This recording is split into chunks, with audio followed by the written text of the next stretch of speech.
This is it! The ultimate dimension for rest and stories, and it's called Sleepy Myths.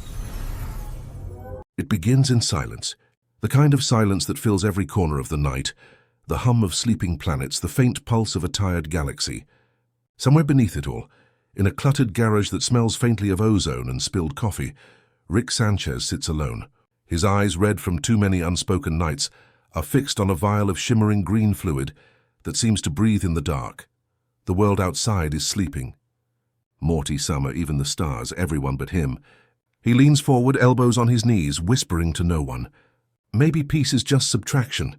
The words hang in the air, half truth, half prayer. He twirls the vial between his fingers. The light inside it dances like liquid emerald, a heartbeat trapped in glass.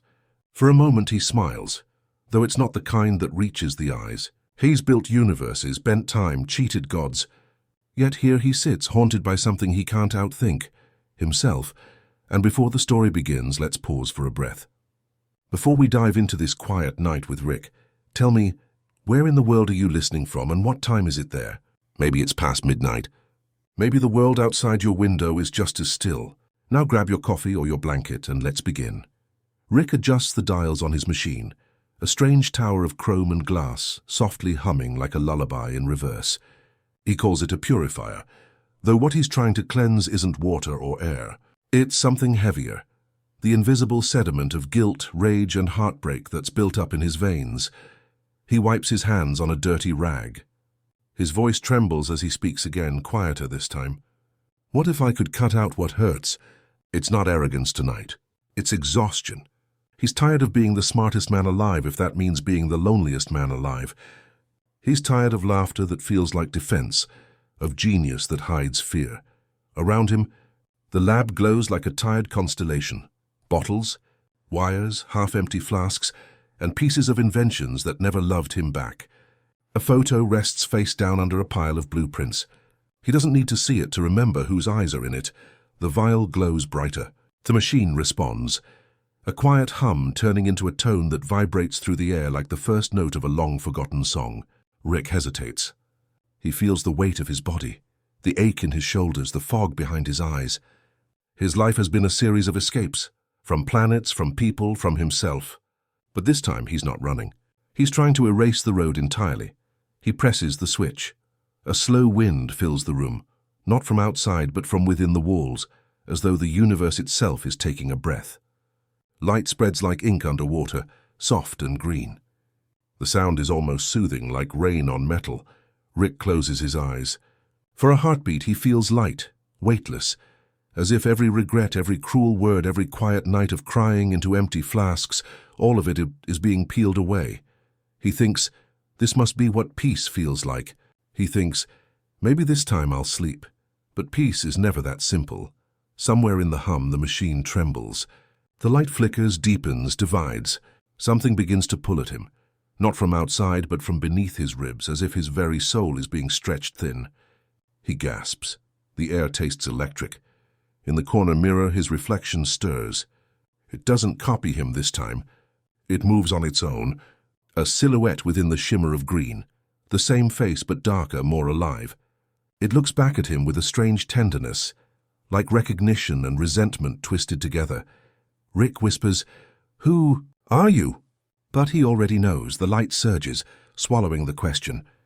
His knees buckle. The garage fades into a smear of color and vibration. Time folds. His consciousness splits, and for a single impossible moment, two Ricks exist. One trembling and fragile, the other breathing heavily, drenched in the raw scent of memory. Then, silence again. The hum fades. The lights die. The machine stands still, exhaling a faint wisp of smoke. On the floor lies a man, barely conscious. His chest rises slowly, evenly. He looks peaceful. His face is clean, his expression calm. His eyes flutter open, clear and empty. He feels pure, lighter than air.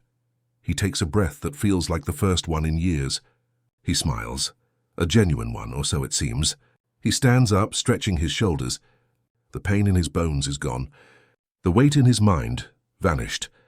But in the far corner of the room, in the quiet shadow near the shelf of old inventions, something else stirs.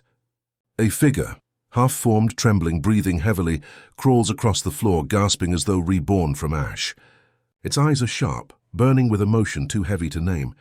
2 Ricks, 2 souls. One clean, one wounded. One that feels nothing. One that feels everything. Rick, the pure one, glances at the machine, then at the dark shape moving in the shadows. He frowns as if he's looking at a bug on the floor. But there's no fear in his eyes, only curiosity. "Guess it worked," he murmurs. He pours himself another drink. The flask is half empty. He takes a slow sip and watches the steam rise. For the first time in his life, the drink doesn't burn. It's just warm. He smiles again. The night hums softly. The stars outside seem to hold their breath. Somewhere beyond that glass, the other half of him, the toxic, trembling shadow, opens its eyes for the first time and whispers something the clean one can no longer hear. "Don't forget me." And in that single whisper, the sky above the garage seems to split, quietly, beautifully. Like the edge of a dream tearing open to let the truth breathe through. Rick doesn't notice. He's already turning away, humming to himself, lighter than he's ever felt. The machine hums faintly in the dark, a lullaby that sounds like warning and forgiveness at once. Tonight, the smartest man in the universe thinks he has found peace. He doesn't yet know that what he's thrown away will soon come back, searching for home. The night hadn't ended. It had only changed shape. Outside the garage, the stars floated like patient eyes, unblinking old. Inside, the soft hum of the machine still lingered, vibrating through the floorboards like a heartbeat that refused to die. Rick stood among the quiet ruins of his own brilliance, staring at the purifier, a sculpture of chrome, glass, and regret. It was still glowing, faintly green. He tilted his head, listening to its pulse. It sounded almost alive. He didn't call it an invention anymore. It felt too personal, too confessional, like something he'd written in a diary he thought no one would ever read. He whispered, half to himself, "You did it, old man. You finally cleaned the slate." For a while he just stood there, smiling faintly, tracing the surface of the machine with his fingertips. It was warm, almost like skin. The light flickered when he touched it, as though responding to his pulse, and yet, somewhere deep in that warmth, a strange ache began to rise. He pushed it away. "Residual synaptic echo," he muttered. Nothing more. Rick took another sip from his flask, the liquid calm and tasteless, like drinking from a memory that's been bleached of color. He looked down at his reflection in the metal. His eyes were clear, his voice steady, his thoughts sharp. He felt light, too light, like a balloon unmoored from its string. That's when Morty stumbled in. Hair messy, blanket still clutched around his shoulders, blinking against the dim green light. "Grandpa." His voice was small. "What's going on? What happened down here?" Rick turned, smiling in a way Morty didn't recognize. "Nothing happened, Morty. Everything's fine." Morty frowned. "Are you sure?" "'Cause I heard noises, like loud ones. Can I swear I saw a flash in the sky?" "Just another experiment," Rick interrupted softly. "One that worked." He patted Morty's shoulder gently, a little too gently, like someone rehearsing what tenderness should feel like. Morty stared at him for a moment. There was something about the way Rick's eyes didn't move when he smiled. "Okay," Morty mumbled, still half asleep. "If you say so." He wandered back toward the stairs, yawning, the blanket dragging behind him like a comet's tail. When the door closed, the garage returned to silence. Rick exhaled. His shoulders dropped. He turned back to the purifier. The air smelled faintly metallic, sharp, sterile. He adjusted a few knobs and watched the light inside shift from green to gold. Tiny bubbles of energy floated upward in the glass tubes, glowing like captive stars. He spoke to it the way lonely people talk to pets. "You know, maybe this is it. Maybe I can finally stop thinking about everything." The machine answered only with a gentle chime, a sound like water being struck by light. But beneath that hum, something stirred. Deep inside the machinery, behind the steel casings and fluid channels, something was moving. Slowly, deliberately. A flicker in the reflection caught his eye. He leaned closer. And there, for the briefest moment, he thought he saw another face staring back at him from the glow. His own, but darker. It wasn't smiling, he blinked. The image was gone. Rick shook his head. "Residual hallucination. Side effect of detoxification." "I'm fine," he turned away, but the unease didn't leave. It hovered behind him like static in the air.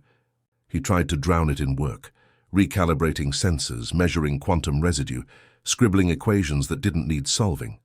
He was always best when he was busy, when his mind had no time to listen to itself, but tonight the silence between the numbers was too loud.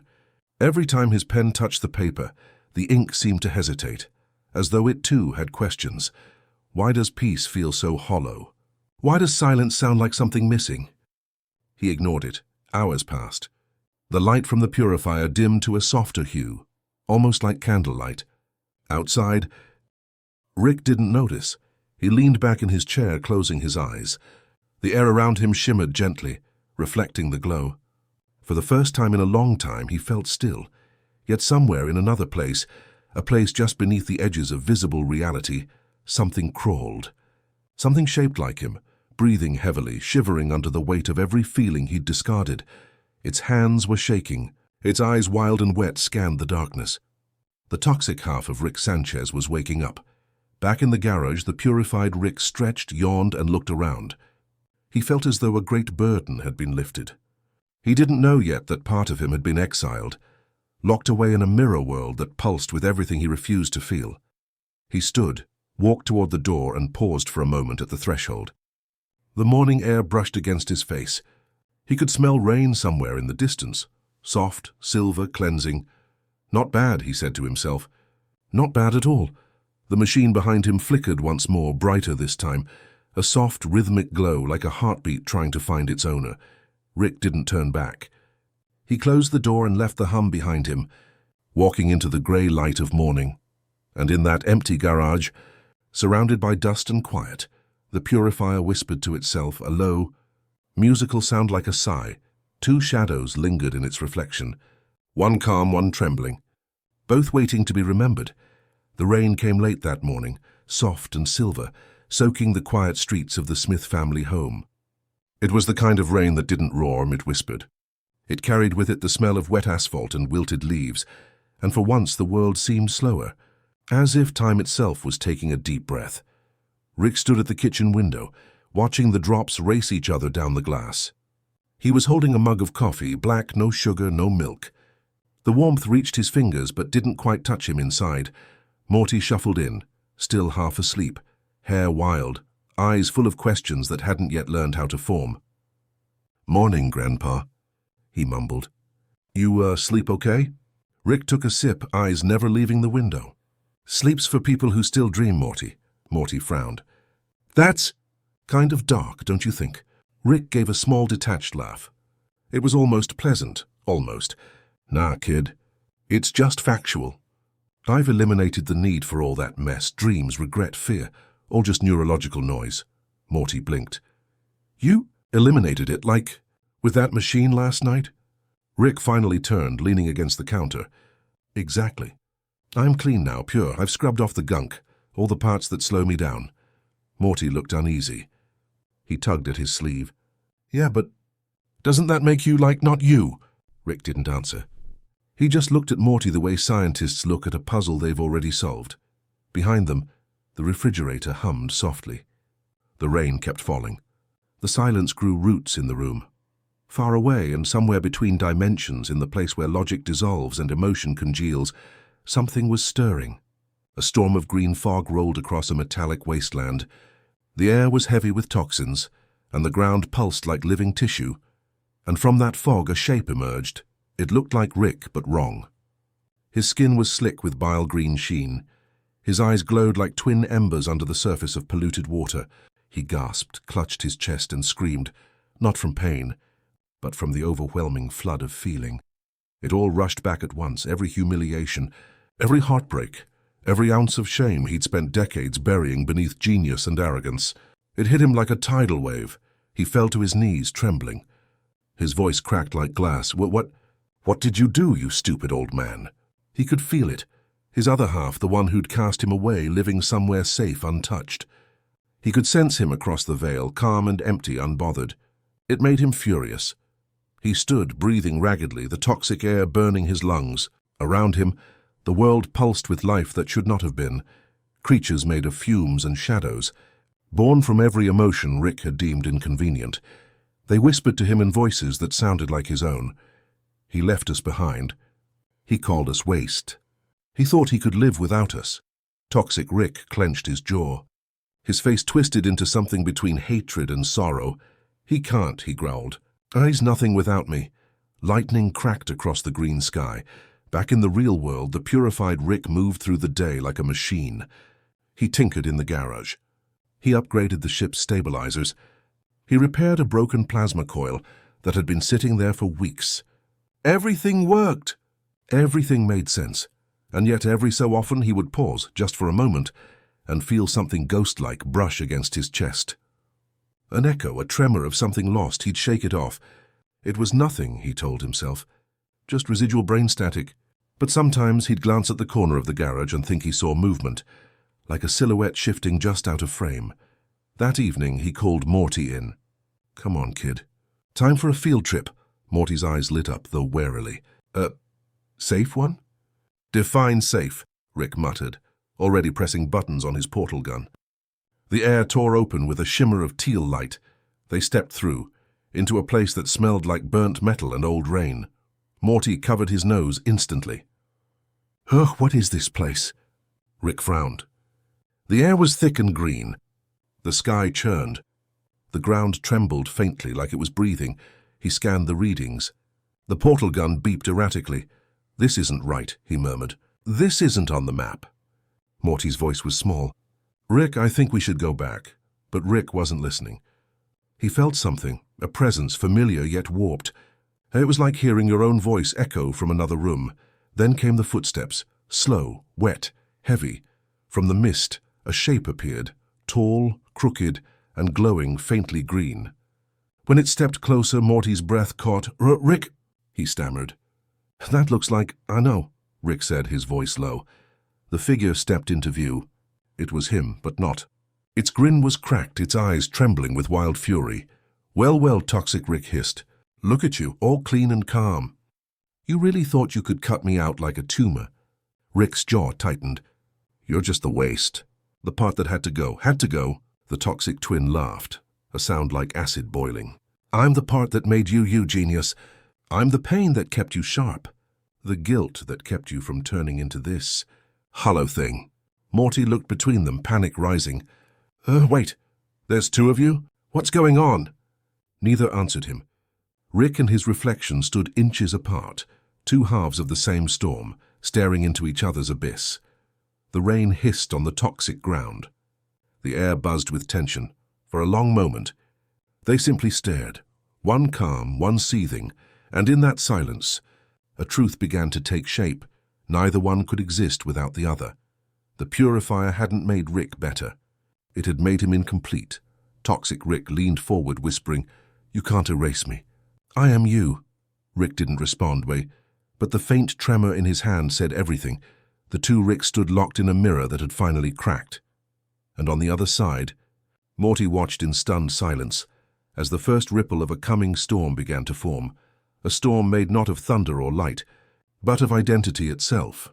Morning arrived pale and colorless, a thin light creeping through the curtains like a sigh. The house was unusually still. Even the air seemed hesitant, as if it didn't quite trust this new calm that had settled over everything.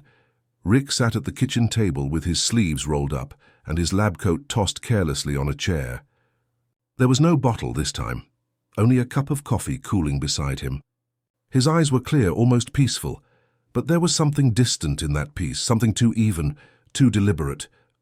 Summer came downstairs first, her phone lighting her face. You're up early, she said, surprised. Rick smiled. A real smile, not the crooked smirk she was used to. Yeah, figured I'd try this whole routine thing people rave about. Summer frowned. Are you okay? He nodded a little too easily. Never better, kid. No hangover, no yelling, no existential dread.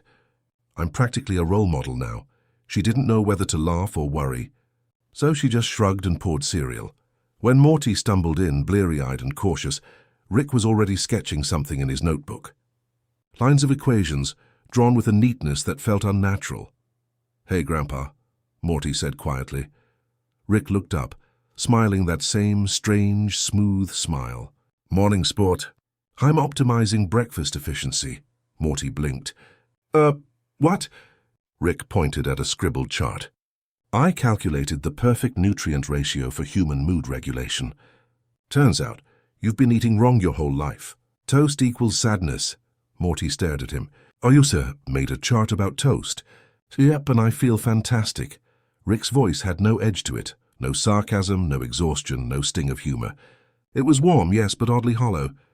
The house felt lighter but emptier, like it had been vacuum sealed. Later that day they worked in the garage together. The fluorescent lights hummed faintly above them.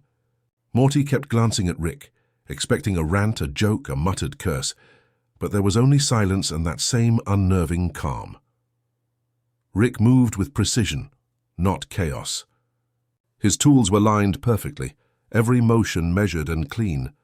He wasn't muttering equations under his breath or arguing with himself about the laws of entropy. He just worked. After a while, Morty couldn't take it anymore. So, Grandpa, you feeling different lately? Rick didn't look up. Better word would be improved, Morty. The machine worked. Morty frowned. Yeah, but don't you miss... I don't know you. Rick chuckled softly. Oh, Morty, you really think sadness is part of me? That misery equals identity. That's the kind of sentimental nonsense people use to justify bad choices. He turned toward him, and for a second Morty saw it. The same face, but emptied of something vital. His eyes were too clear, like glass cleaned one time too many. But what about, Mom or us? Morty asked carefully. You don't even talk about her anymore. Rick's hand froze mid-air. For a heartbeat there was silence. Then he smiled again, serene as ever. Your mom's fine, Morty. I just don't carry around unnecessary emotional residue anymore. It's inefficient. Morty's stomach turned. The way Rick said it, calm, clinical, like talking about old trash, made the room feel colder. That evening, while the family watched a movie in the living room, Rick sat alone in his lab. He was testing something that didn't need testing, a gadget he already knew worked. He wasn't fixing it for function, he was fixing it for comfort. He stared at his reflection in the polished metal. His hair, his wrinkles, his smirk, all familiar. But his eyes, they were wrong, they didn't look alive. He tried smiling again. The mirror smiled back perfectly, a clean, symmetrical grin. But it felt like looking at a mask. For the first time since the purification, something flickered inside him, a faint, static hum. It wasn't fear, not quite. More like the ghost of a feeling he used to know. He set down the wrench. The silence in the lab seemed to lean in closer, listening. He whispered to himself, "This is better. This is what peace looks like." But the words sounded rehearsed. Later that night, Morty knocked on the garage door. "Grandpa? You in there?" Rick didn't answer right away. He was sitting on the floor, legs crossed, staring at the half-finished machine. "Come in, Morty." The boy hesitated. The room smelled faintly of ozone and alcohol wipes. Everything was organized, gleaming. It looked more like a hospital than a workshop. Morty sat down beside him. "You've been weird lately. Like, really weird. You're not yelling. You're not drinking. You're not..." "You," Rick looked at him gently. "You'll understand one day, Morty. When you learn to let go of your flaws." Morty shook his head. "But that's what makes people people, right? The flaws, you can't just delete being sad or scared. That's what helps you care about stuff." Rick smiled, faint and patient. "Emotion is chemical noise, Morty. Caring is calculation. You think you love your family because of feelings, but it's just biology playing you like a cheap instrument." Morty felt something twist in his chest. "You don't mean that." Rick looked back at the machine, its green light pulsing softly, like a heartbeat muffled in glass. "Maybe not, but it feels good not to care whether I do or don't." Morty got up. He didn't know what to say. For the first time, being around Rick didn't feel exciting or terrifying. It just felt lonely. He walked toward the door, voice trembling. "I miss the old you, Grandpa. The one who messed up but still cared." Rick didn't answer. When the door closed, the light flickered once. Rick stayed seated, hands limp on his knees. He tried to tell himself that Morty's words didn't matter, that he was beyond that now. But somewhere deep inside, in a place the machine couldn't clean, something stirred. It wasn't pain exactly, more like a whisper of it, a memory of how pain used to feel. He looked up at the green glow of the purifier and thought he saw something moving inside it. A faint silhouette, pacing, restless. Rick rubbed his eyes, exhaled slowly and forced another smile. A perfect smile, a clean smile, but it didn't reach his eyes. The night deepened around him, and for the first time since his purification, Rick Sanchez felt something he didn't have a name for, something like the ache of missing his own shadow. The city below shimmered like a wound healing wrong. Neon light bled through the cracks of forgotten buildings. Somewhere in those crooked alleys, a man who was not quite a man dragged himself out of a pool of glowing green rain. He coughed once, twice, a sound like smoke tearing. Then he laughed. It was a wild, broken laugh that echoed off metal and glass. Toxic Rick was alive. He leaned against a wall and stared at his trembling hands. They dripped with residue from the purification chamber, thick, iridescent sludge that steamed when it touched the ground. His reflection in a puddle looked like a ghost halfway through remembering its own name. Perfect, huh? He muttered to himself. He thinks he can cut me out and call it progress. He looked around. The world was distorted, a reflection of the real one, sick and humming yet alive. Every color was wrong. Every sound stretched thin. He took a deep breath and the air burned his lungs like truth. For the first time in decades he felt everything, pain, rage, grief, and beneath all that, love. It was faint, buried deep but still there, like an ember that refused to die. He began to walk. The streets here were alive with remnants of Rick's discarded emotions, beings made from jealousy, guilt, regret. They slithered between the buildings, whispering things that sounded like memory. One creature, small and flickering, crawled onto his shoulder. It had eyes like molten silver and a voice like static. "Are you him?" it asked. Rick frowned. "Define him, the one who made us," he sighed. "Unfortunately, yeah. Congratulations. You're the universe's ugliest therapy session." The creature blinked slowly. "He left you behind." Rick's jaw tightened. "He left us behind." The creature smiled, sharp and sad. "He'll come back for us. They always do." Rick shook his head and kept walking, boots splashing through puddles that glowed faintly green. The city seemed endless, an infinite sprawl of regret built from the ruins of his own mind. He passed an alley where the shadows hummed softly. In the distance, a neon sign flickered the word love, but half the letters were dead. For a long while he just walked, the sound of his footsteps mixing with the whisper of acid rain. He wasn't looking for anyone. He was looking for a reason not to disappear. Eventually he found a quiet place, an old rooftop garden, half wilted, half luminous. The air smelled faintly of ozone and flowers that shouldn't exist. He sat there, letting the toxic light roll over him. His mind wandered, to Beth as a little girl tugging at his lab coat, asking why the stars looked sad.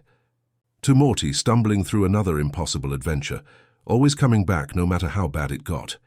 He missed them. He missed the noise, the chaos, the pain. He missed being alive. He looked up at the swirling green sky and whispered, "What's the point of perfection if it means erasing what matters?" The silence didn't answer, but the wind did. It carried a faint echo, almost like a voice. "Maybe he'll learn," it said. Rick frowned. "Oh, you," he laughed softly. "Right.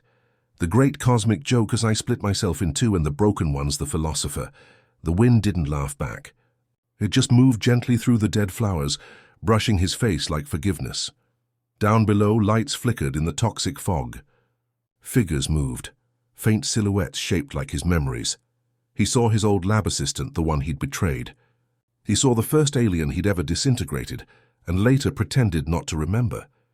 He saw Diane, or something like her, standing in the doorway of a house that wasn't real, smiling that quiet smile she always gave before saying goodbye. He stepped toward her without realizing it. His hands trembled. "Diane?" he whispered. The figure didn't move. It just smiled faintly, sadly, before dissolving into mist. Rick sank to his knees. The tears that came burned his skin, leaving faint streaks of phosphorescent green. He whispered to the empty air, "He thinks he's free now.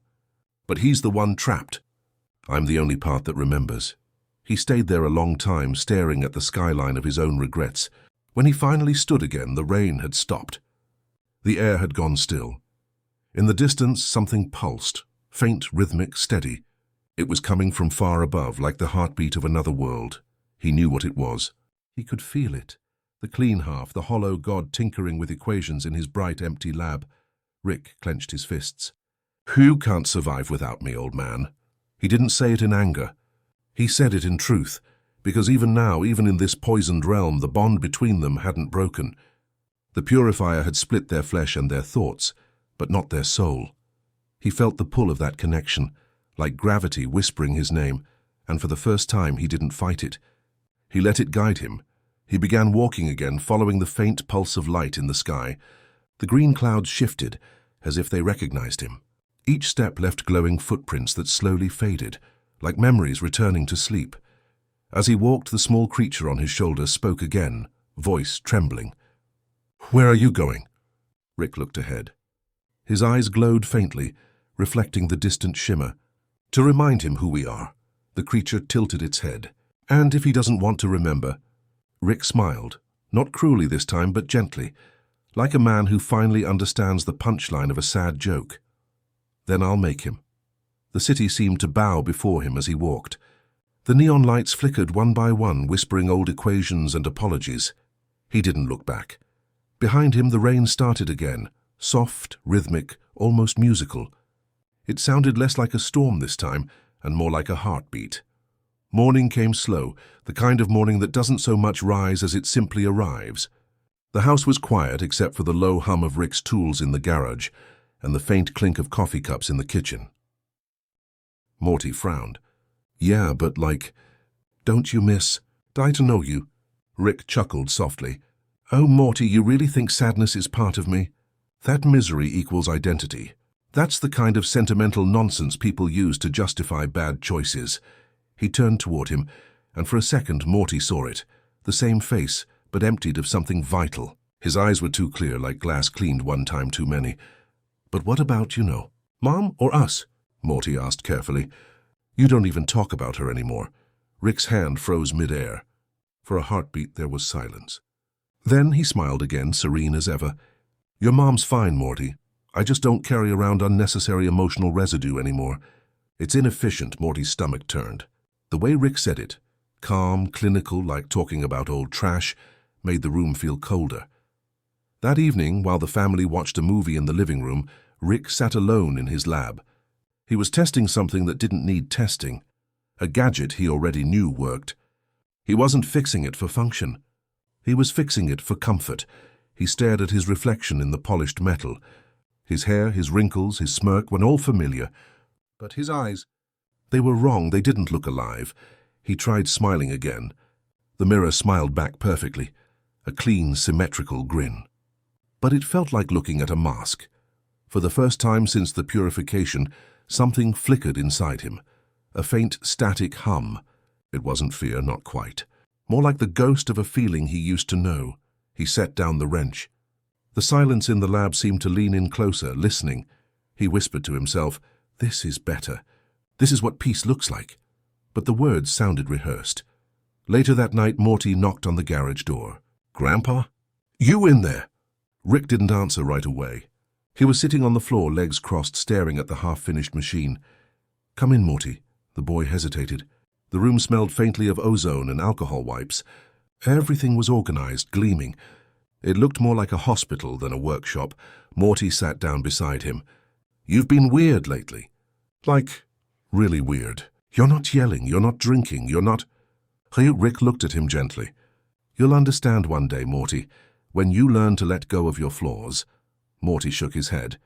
"But that's what makes people people, right? The flaws? Like, you can't just delete being sad or scared. That's what helps you care about stuff." Rick smiled, faint and patient. "Emotion is chemical noise, Morty. Caring is calculation. You think you love your family because of feelings, but it's just biology playing you like a cheap instrument." Morty felt something twist in his chest. "You don't mean that."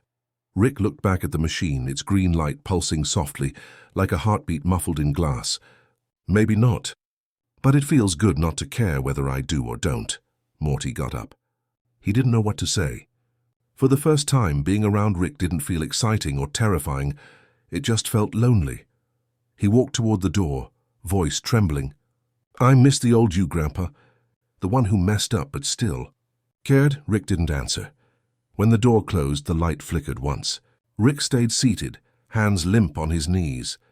He tried to tell himself that Morty's words didn't matter, that he was beyond that now, but somewhere deep inside, in a place the machine couldn't clean, something stirred. It wasn't pain exactly. More like a whisper of it. A memory of how pain used to feel. He looked up at the green glow of the purifier and thought he saw something moving inside it.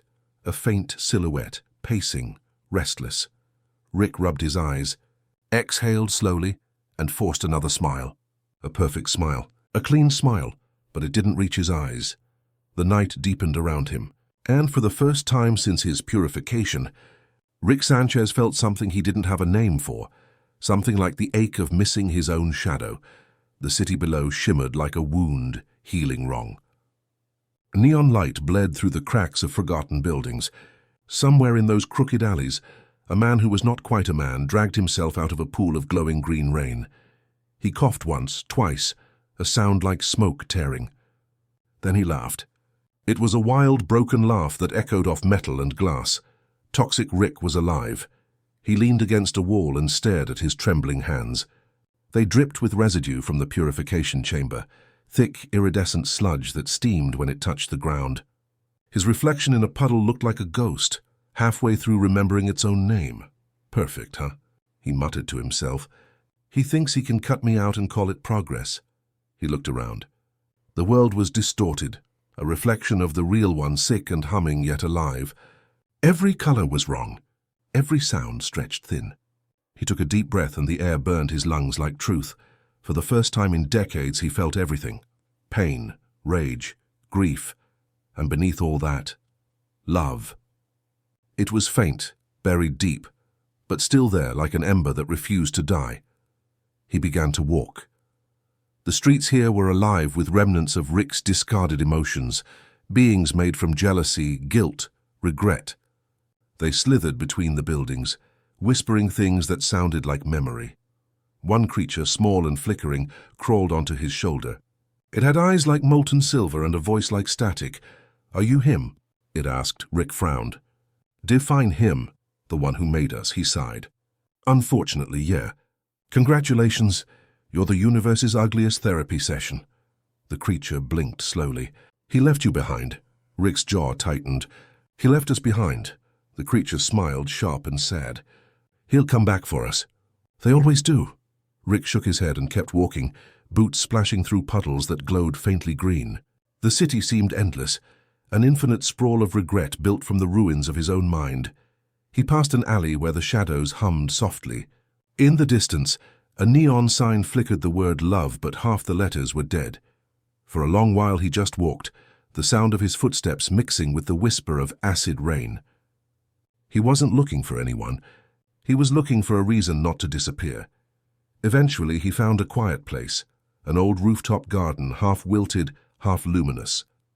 The air smelled faintly of ozone and flowers that shouldn't exist. He sat there, letting the toxic light roll over him. His mind wandered, to Beth as a little girl tugging at his lab coat, asking why the stars looked sad. To Morty, stumbling through another impossible adventure, always coming back no matter how bad it got. He missed them. He missed the noise, the chaos, the pain. He missed being alive. He looked up at the swirling green sky and whispered, "What's the point of perfection if it means erasing what matters?" The silence didn't answer, but the wind did. It carried a faint echo, almost like a voice. "Maybe he'll learn," it said. Rick frowned. "Who? You?" He laughed softly. "Right. The great cosmic joke. I split myself in two and the broken one's the philosopher."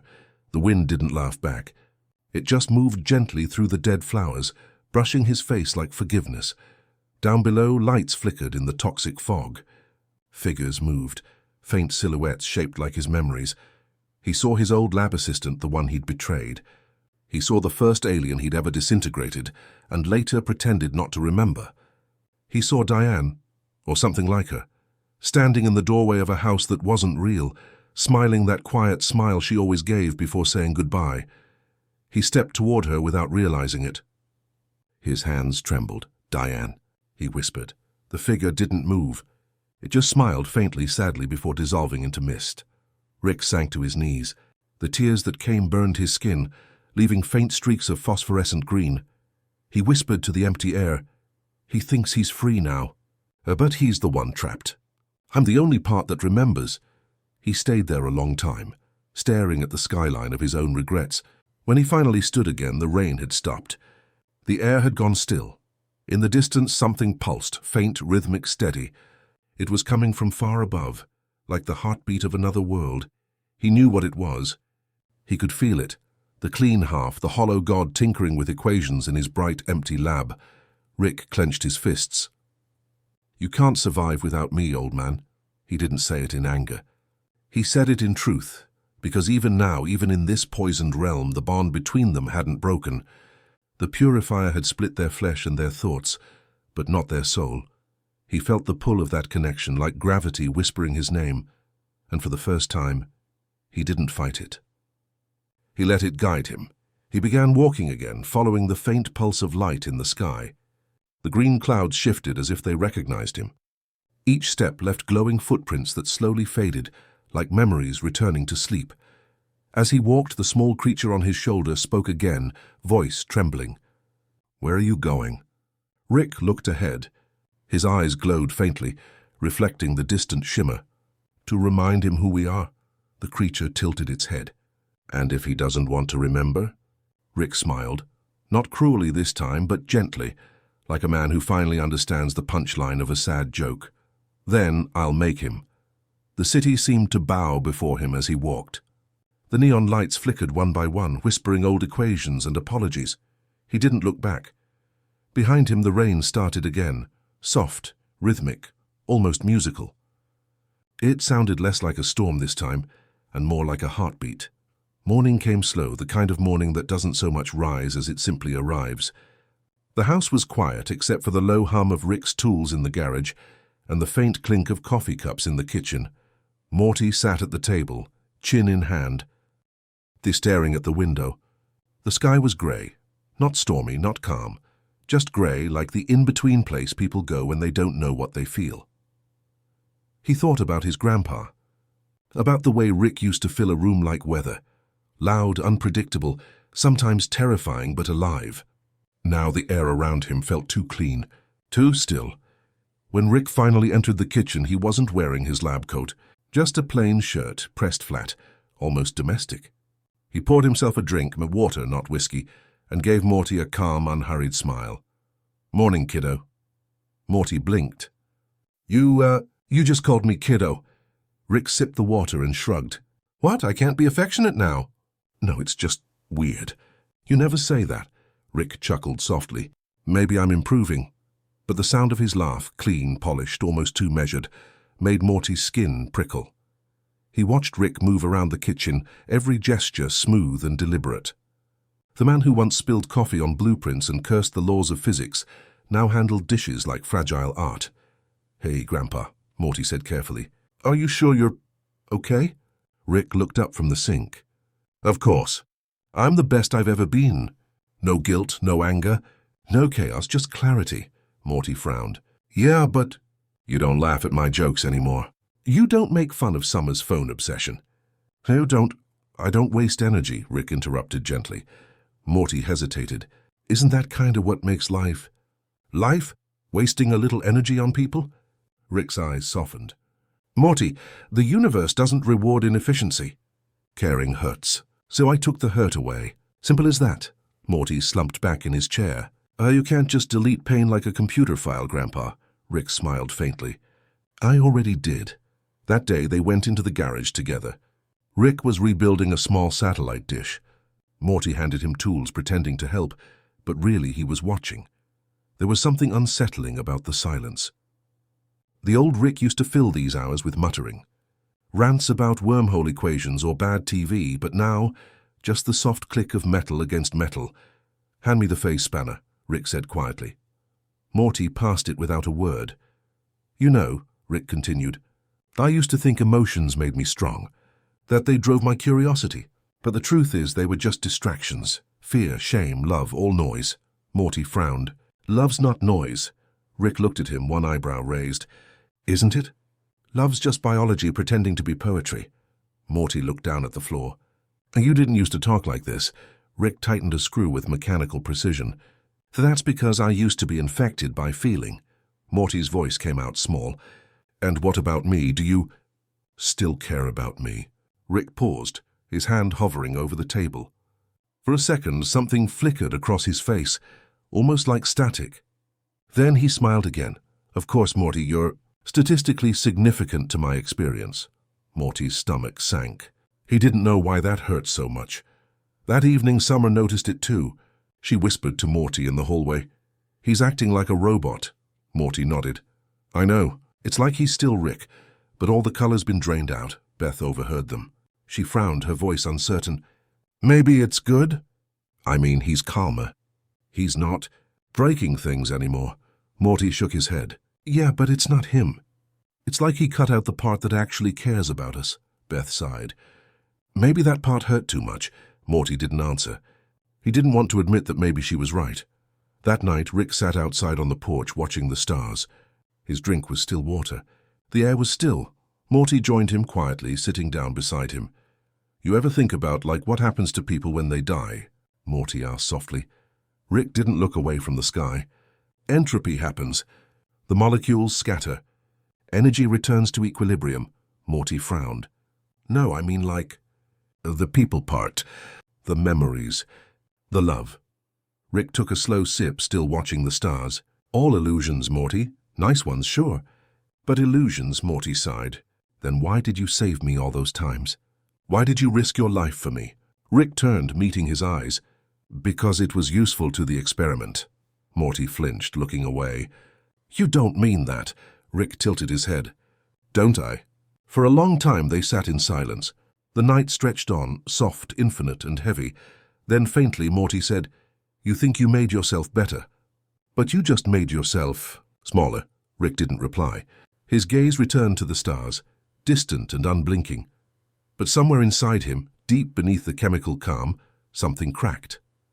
A tremor so faint he almost missed it. He felt for the briefest instant the ghost of sadness. It was small, fleeting, but it was real. Hours later, Morty couldn't sleep.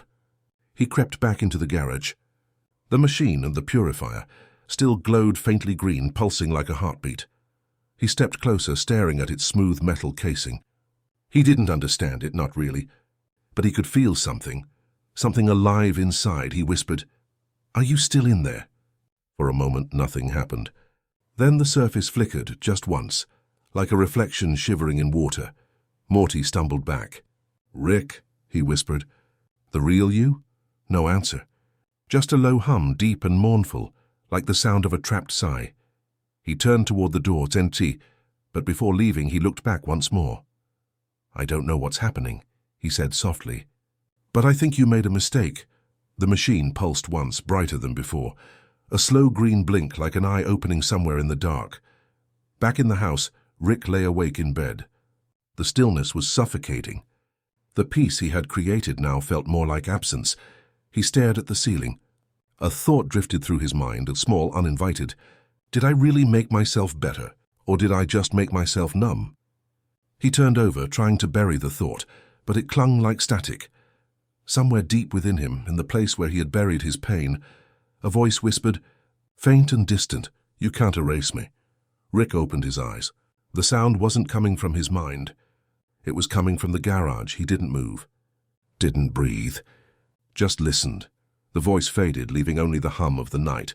Rick exhaled slowly and forced a calm smile that didn't reach his eyes. Residual brain noise, he muttered. That's all, but his hands were shaking. It begins with a heartbeat. Not the steady kind, Wound, but a broken rhythm, stuttering between fury and sorrow. In the darkness, something moves. Rick, or rather what's left of him, gasps as green light burns around him. His body trembles, dripping with strange chemicals. The air tastes like acid and grief.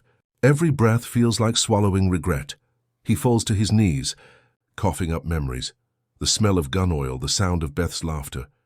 The echo of his own cruel jokes. When he finally lifts his head, he sees it. The world around him is wrong.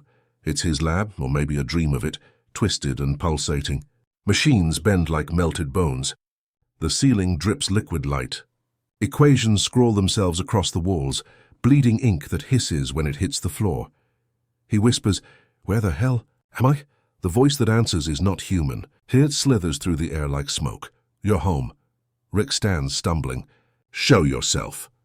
The voice laughs, his laugh, but deeper, jagged, soaked in venom. And then he sees it, a reflection hovering in the rippling surface of a half-shattered mirror. His own face, eyes darker, skin pallid, lips curled in a cruel smirk.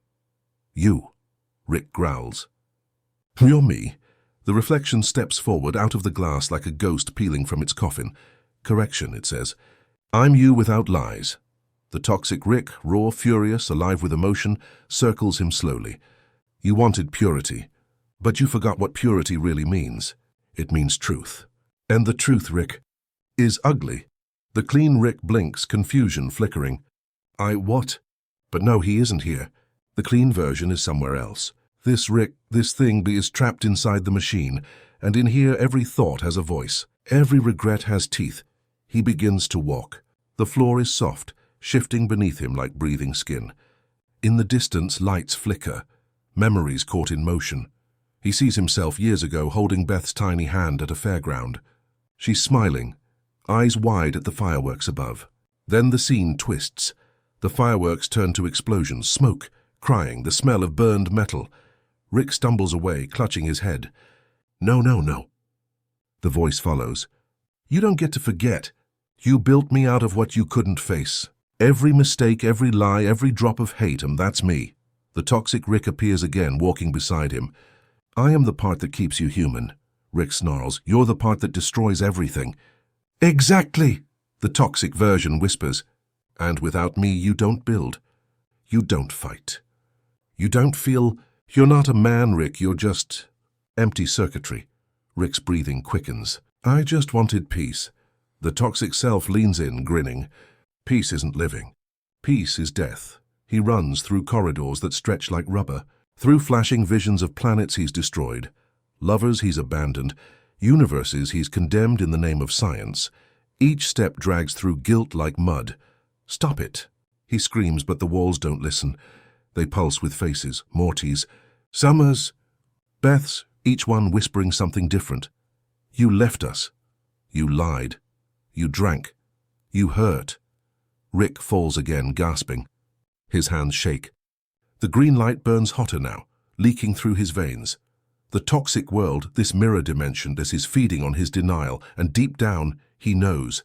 This is him. All of it. Every cruel joke. Every broken promise. Every night he pretended not to care. He presses his palms to the ground and whispers, "Why can't I just kill you?" The toxic voice answers softly, "Because I am you." Then a sound, small, familiar. He turns. There in the corner of this dripping nightmare sits a child, little Beth, her hair tied in ribbons, clutching a paper airplane. "Daddy?" she says. Rick freezes. His throat tightens. She smiles just like she did before the divorce, before the portal gun, before everything. "You said you'd be home for dinner." He steps toward her. "Beth, you're not real." She tilts her head. "Then why do you still see me?" The toxic Rick stands beside the girl now, arms folded. "Go ahead. Tell her what happened. Tell her why you left." Rick's lip trembles. "I didn't mean to. You always have an excuse," his toxic self interrupts. "You say the universe made you this way, but you built the machine that broke your own family." Rick falls to his knees. "I thought I could protect her by leaving. And did you?" Silence. He looks up, but the girl is gone. Only her paper airplane remains, floating gently down, glowing faint green. Rick catches it. The paper feels warm. On it, scrawled in childish handwriting, are 3 words. "I still miss you." The toxic Rick watches him. "You think I'm your enemy, but I'm the only one who remembers what you did." Rick clutches the paper tighter. His voice shakes. "You're poison." The toxic one smirks. "Poison keeps you alive." He walks again through the dissolving corridors of the toxic realm. Every wall now shows reflections. Infinite versions of himself, each one broken in a different way. A coward. Her genius. A murderer. A father. They all whisper the same thing as he passes. "We're still here." At the end of the hall, a door waits. Massive. metallic, humming like a heart. He knows what it is. The exit, the path back to the clean half, but his toxic self stands between him and the door, arms open like a preacher. "You can't have peace without me," it says. "If you try to leave, you'll forget everything that made you real." Rick's hand hovers near the door panel. Maybe that's the point. The toxic Rick smiles, and not cruelly, but almost sadly. "Then you'll forget her, Beth, Morty. Every mistake that taught you to love them anyway." Rick freezes. "The air is electric. Let me out," he says. The toxic self steps aside, but not before whispering, "You'll come back." As Rick presses his hand to the panel, the world shakes. The green light swells, flooding everything with blinding radiance. He feels the walls closing, the ground breaking apart, the whispers turning to screams, then nothing, silence, only the faint echo of a voice, fading into the void. "You can't wash a soul clean. Rick! You can only learn to live with the dirt." When the light fades, Rick is gone. The toxic realm still hums, still breathes, still waits, because one truth remains unbroken. Every man leaves a shadow. And no machine can erase it. There is a quiet kind of heaven that only the lonely can build. Rick wakes in his lab, but the air feels different now. Light, unburdened, almost sterile. The hum of the machines has softened, their glow dimmed to a sleepy blue. Outside the window, dawn stretches across the sky like a silk sheet, clean and flawless. He takes a breath. It's the first one in years that doesn't taste like guilt. The purifier hums gently in the corner, its glass chamber still pulsing faint green. He watches it for a long time, not with curiosity, but with something like admiration. It worked. It actually worked. No tremor in his hands, no ache in his chest, no endless hum of self-loathing in the back of his mind. Rick Sanchez, the smartest man in the multiverse, has finally rid himself of pain. He pours a drink, not because he needs it, but because habit still lingers like a ghost. The whiskey tastes dull now, like watered honey. He doesn't mind.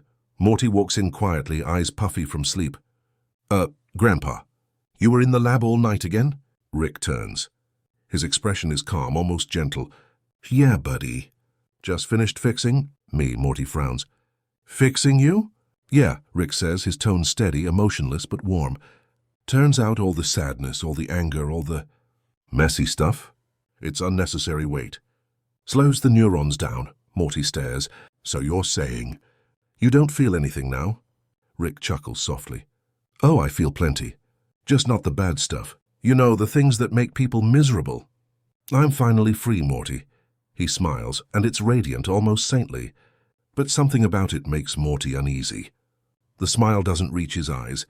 It's like watching sunlight that gives no warmth. Days pass. Rick no longer yells. He no longer drinks too much, or insults strangers, or storms off in guilt. He works quietly in the garage, humming faintly, inventing new things.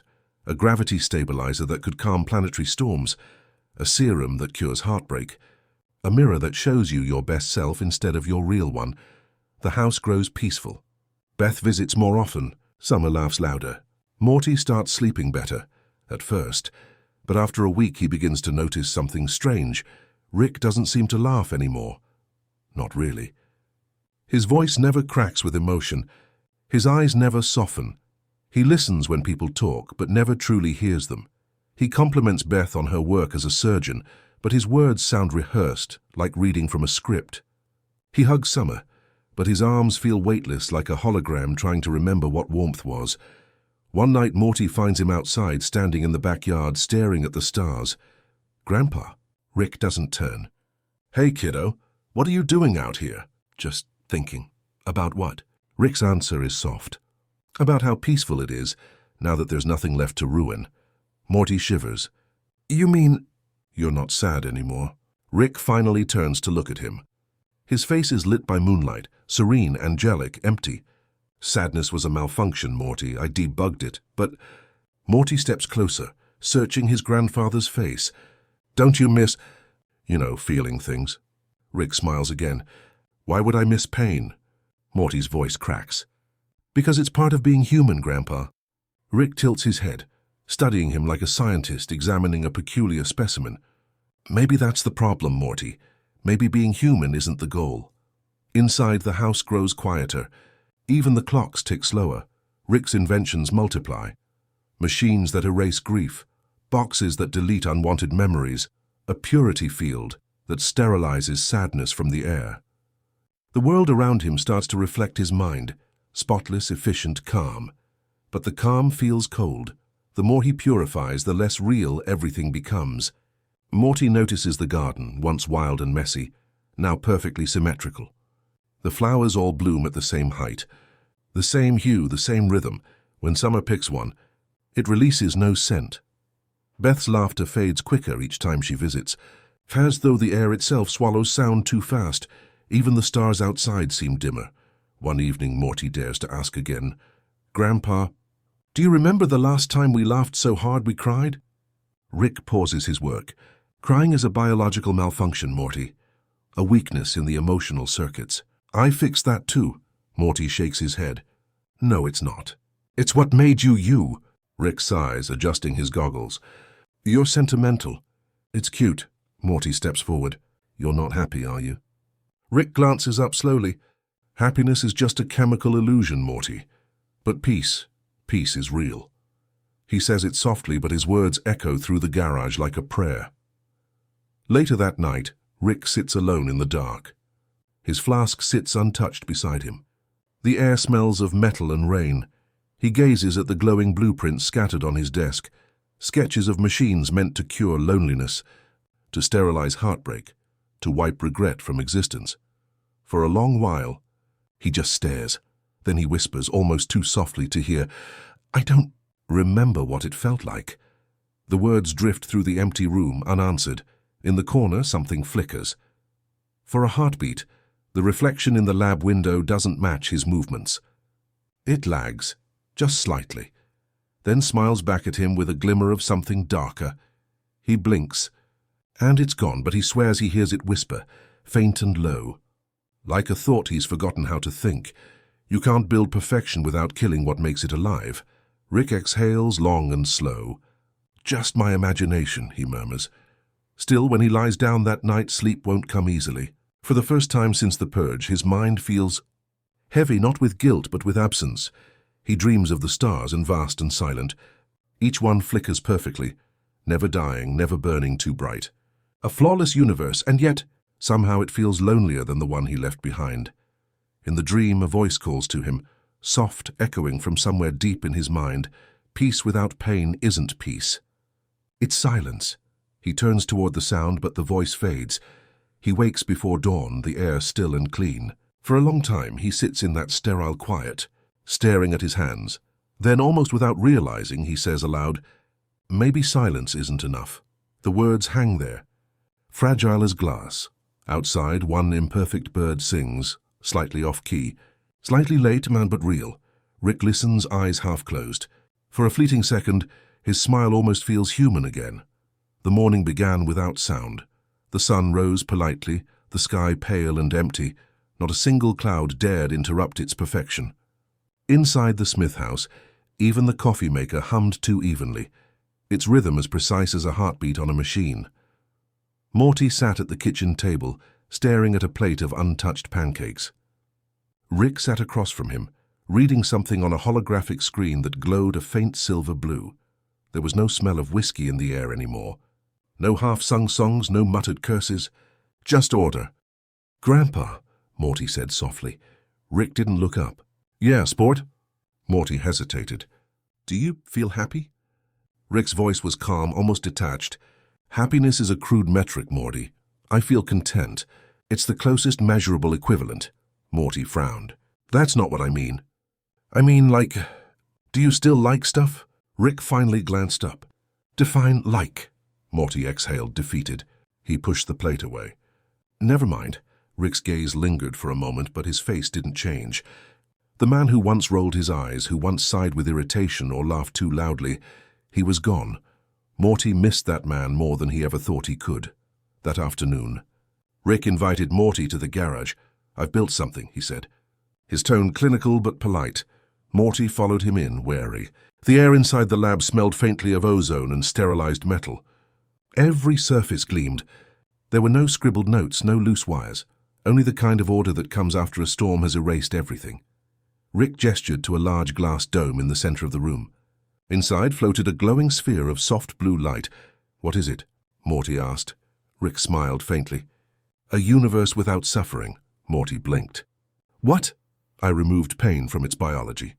No hunger, no grief, no anger. Every organism lives in perpetual equilibrium. They breathe peace. Morty stared at it. It was beautiful, calm, shimmering like a dream. But something in him twisted. "That's not living," he said quietly. Rick looked genuinely confused. "Why not?" "Because there's no feeling," Morty said. "No love, no sadness. Nothing real." Rick tilted his head. "Love is just a byproduct of biochemical tension, Morty. I fixed that." Morty turned away. "No, you broke it." The silence between them stretched. Morty tried again, voice trembling. "You used to care about people. Even if you pretended not to. You saved me like 1,000 times. You risked your life. You yelled, you cried, you laughed, you were a mess. But at least you were you." Rick's voice softened. "Morty, emotions are inefficient. They distort logic, cause pain. Don't romanticize dysfunction." Morty clenched his fists. "You call that dysfunction, I call it being alive." Rick said nothing. The light from the blue sphere flickered, washing across his face. It made his skin look almost transparent, like glass. "Morty," he said finally, "I'm better this way." Morty shook his head. "No, you're just gone." That night, Morty couldn't sleep. He lay in his room, staring at the ceiling. The air felt too clean, too quiet, like the house itself had stopped breathing. He remembered every version of Rick he'd known. The genius, the drunk, the hero, the coward, the man who laughed too loud at his own jokes, the man who looked at him just once in a while with something like pride, and he realized that perfection had killed all of them. The next morning, he packed a bag. When he walked into the garage, Rick was already there. "Working on a glowing schematic, going somewhere?" Rick asked without looking up. Morty nodded. "Yeah, I need a break." Rick set his tools down carefully, his face still unreadable. "A break from what?" "From this," Morty said, gesturing around them. "From you." Rick blinked once, as if processing new data. "If this is about emotional discomfort, I can synthesize a neural dampener," Morty interrupted, voice cracking. "No, that's the problem. You don't get it. You keep trying to fix everything, but you can't fix what's supposed to hurt." Rick stared at him for a long moment. There was no anger in his eyes, no sorrow, just confusion, like a robot reading poetry. Finally, he asked, "So you're leaving?" Morty nodded. "Yeah. Where will you go?" Morty shrugged. "I don't know. Somewhere messy, somewhere that still feels real." Rick nodded slowly. "That's statistically unwise, but I won't stop you." Morty swallowed hard. "Of course you won't." He turned toward the door. But before he left, he stopped. He looked back at his grandfather, this calm, empty version of him, and felt a sudden ache in his chest. "Grandpa," he said softly. "I wish you could miss me." Rick's eyes flickered just barely. "Missing someone implies loss, Morty, and I've removed loss." Morty nodded sadly. "Yeah, I know." He opened the door. The sunlight spilled in, golden and imperfect, dust swirling in the beams. For a second, Rick squinted, as if the light stung. Then Morty was gone. The house returned to silence.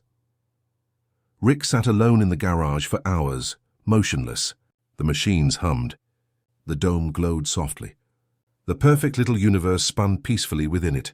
He told himself this was good, that order had been restored. But as the night deepened, he began to hear something faint, a sound he couldn't identify. It was quiet at first, like static or maybe breathing. Then it grew louder, a heartbeat. He looked around, confused. The sound was coming from the dome. The blue light pulsed once, twice, then flickered. For a moment, just a moment, the calm inside that miniature world cracked. A storm of color burst across its surface, anger, joy, chaos, life, before fading again into stillness. Rick stared at it. His fingers trembled, though he didn't understand why. He whispered, "Anomaly detected." But it wasn't an anomaly. It was memory, a trace of the toxic half, a trace of the man Morty had just said goodbye to. For the first time in days, Rick felt something stir deep inside. Small, uncertain, but real. He touched his chest, frowning. The heartbeat wasn't coming from the machine. It was coming from him. It was weak, but it was still there. He sat back in his chair, exhaled slowly, and whispered into the dark, "Maybe. I do miss him." The blue dome flickered once more, not bright, not pure, just imperfectly alive, and somewhere far away. Morty kept walking beneath a sky that wasn't perfect, but honest. There are moments when silence itself begins to echo. Rick sat alone in the lab, staring into the calm blue glow of his perfect universe. It was flawless, balanced, quiet, mathematically serene. Every atom obeyed him. Every equation resolved neatly into stillness. And yet, the longer he looked at it, the more wrong it seemed. The light rippled faintly, like a reflection disturbed by invisible wind. He frowned, tapped a few keys, adjusted the parameters, equilibrium restored. But the disturbance came back again and again, tiny fluctuations, random anomalies like the universe itself was breathing. Rick leaned back in his chair. He didn't like variables he couldn't explain. He ran a diagnostic, nothing. He checked energy flow, atomic coherence, entropy drift. Everything read stable, and yet the sound, that faint heartbeat tick-der, persisted. He rubbed his temples, annoyed. "Residual noise," he muttered. "Just phantom resonance from the toxic half's containment field." He turned off the monitor, but the sound didn't stop. It grew louder. Rick froze. Then, on the far wall of the lab, a mirror flickered. Not literally, it was just a steel panel polished too clean, but for an instant, he thought he saw something in it. A shadow himself, but not quite. The reflection stared back with wild eyes, a grin too sharp, too alive. Then it was gone. Rick stood up slowly. His pulse, the one he'd ignored for years, thudded in his throat. "Okay," he said aloud. "Hallucination detected. Neural misfire. Nothing more." He turned away. The reflection laughed, softly, mockingly. Rick spun around, his eyes scanning the lab. "Who's there?" No one answered. Only the faint hum of the machines, and that low, rasping voice that seemed to slither through the air. "You think you can erase me, huh?" Rick's breath caught. The voice was his own. The toxic Rick appeared first as smoke, greenish, translucent, then took shape, standing half in shadow, half in light. His eyes glowed faintly with chaos. His grin dripped contempt. "Long time no see, genius." Rick's jaw tightened. "You're a residual memory." An echo from the detox chamber. "You can't be here." Toxic Rick tilted his head.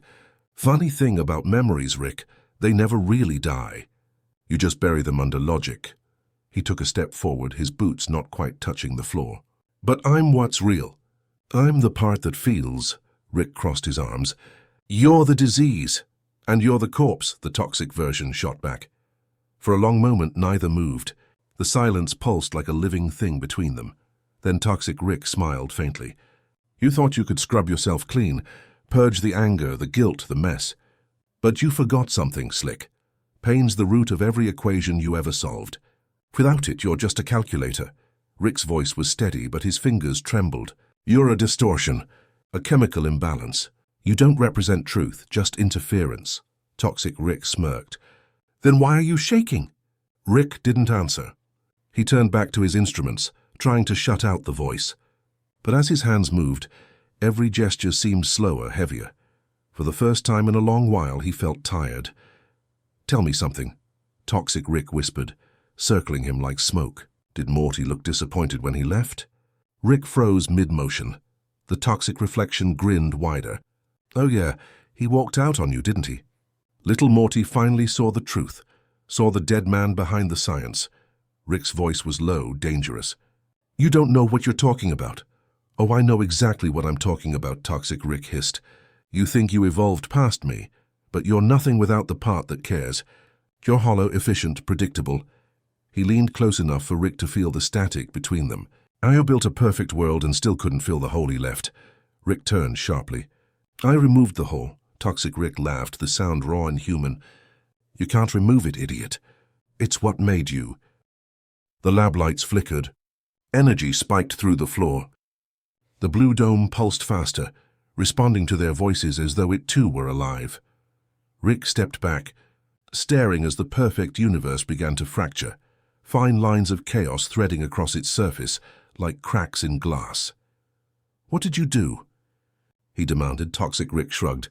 "I just showed it a little truth." The cracks widened. Inside the dome, flashes of color burst like storms. Red for anger, violet for fear, gold for memory. The equilibrium collapsed in on itself, and for a brief second the universe screamed. Then the light went out. The silence afterward was suffocating. Rick sank into his chair, his mind racing. His equations, his perfect design, undone by an emotion he thought he'd erased. Toxic Rick crouched beside him, voice low and almost gentle. "You can't outrun me, partner. You can build 1,000 worlds, but I'll be in every shadow, every heartbeat. Because you need me." Rick didn't look up. "You're wrong." Toxic Rick smiled. "Then prove it." He snapped his fingers and vanished. Rick was alone again, but the silence had changed. It was heavier now, like it carried meaning. He looked at the shattered dome. Inside, fragments of the blue light still floated. Imperfect, beautiful, flickering like stars trying to remember how to shine. He reached out and touched the glass. It was warm, and in the faint reflection of the broken surface, he saw two faces, his own and the toxic one, overlapping, indistinguishable. For the first time, he wondered if purity had ever been the goal. Or just a cage, he whispered to no one. "Maybe. I broke the wrong half." That night, the mirror in the corner of the lab flickered again. This time, the reflection didn't laugh, it smiled, and faintly, knowingly, like it was waiting. And somewhere in the dark, a heartbeat echoed back, one steady rhythm, not perfect, not pure, but human. There are no footsteps when they finally meet. Only the low hum of machines and the quiet breath of night pressing against the walls. Rick stands beneath the pale lab light, motionless. The cracked purifier hums beside him, flickering with a soft green glow. He's been awake for days, though awake feels like a lie. Sleep has turned into something else for him now, a drifting state between memory and math. And then, without warning, the hum deepens, a low resonance. Like a heartbeat amplified through glass, a shadow steps out from the green haze. The air seems to fold around it. It's him. The other. Rick. Toxic Rick. Though that word feels wrong now.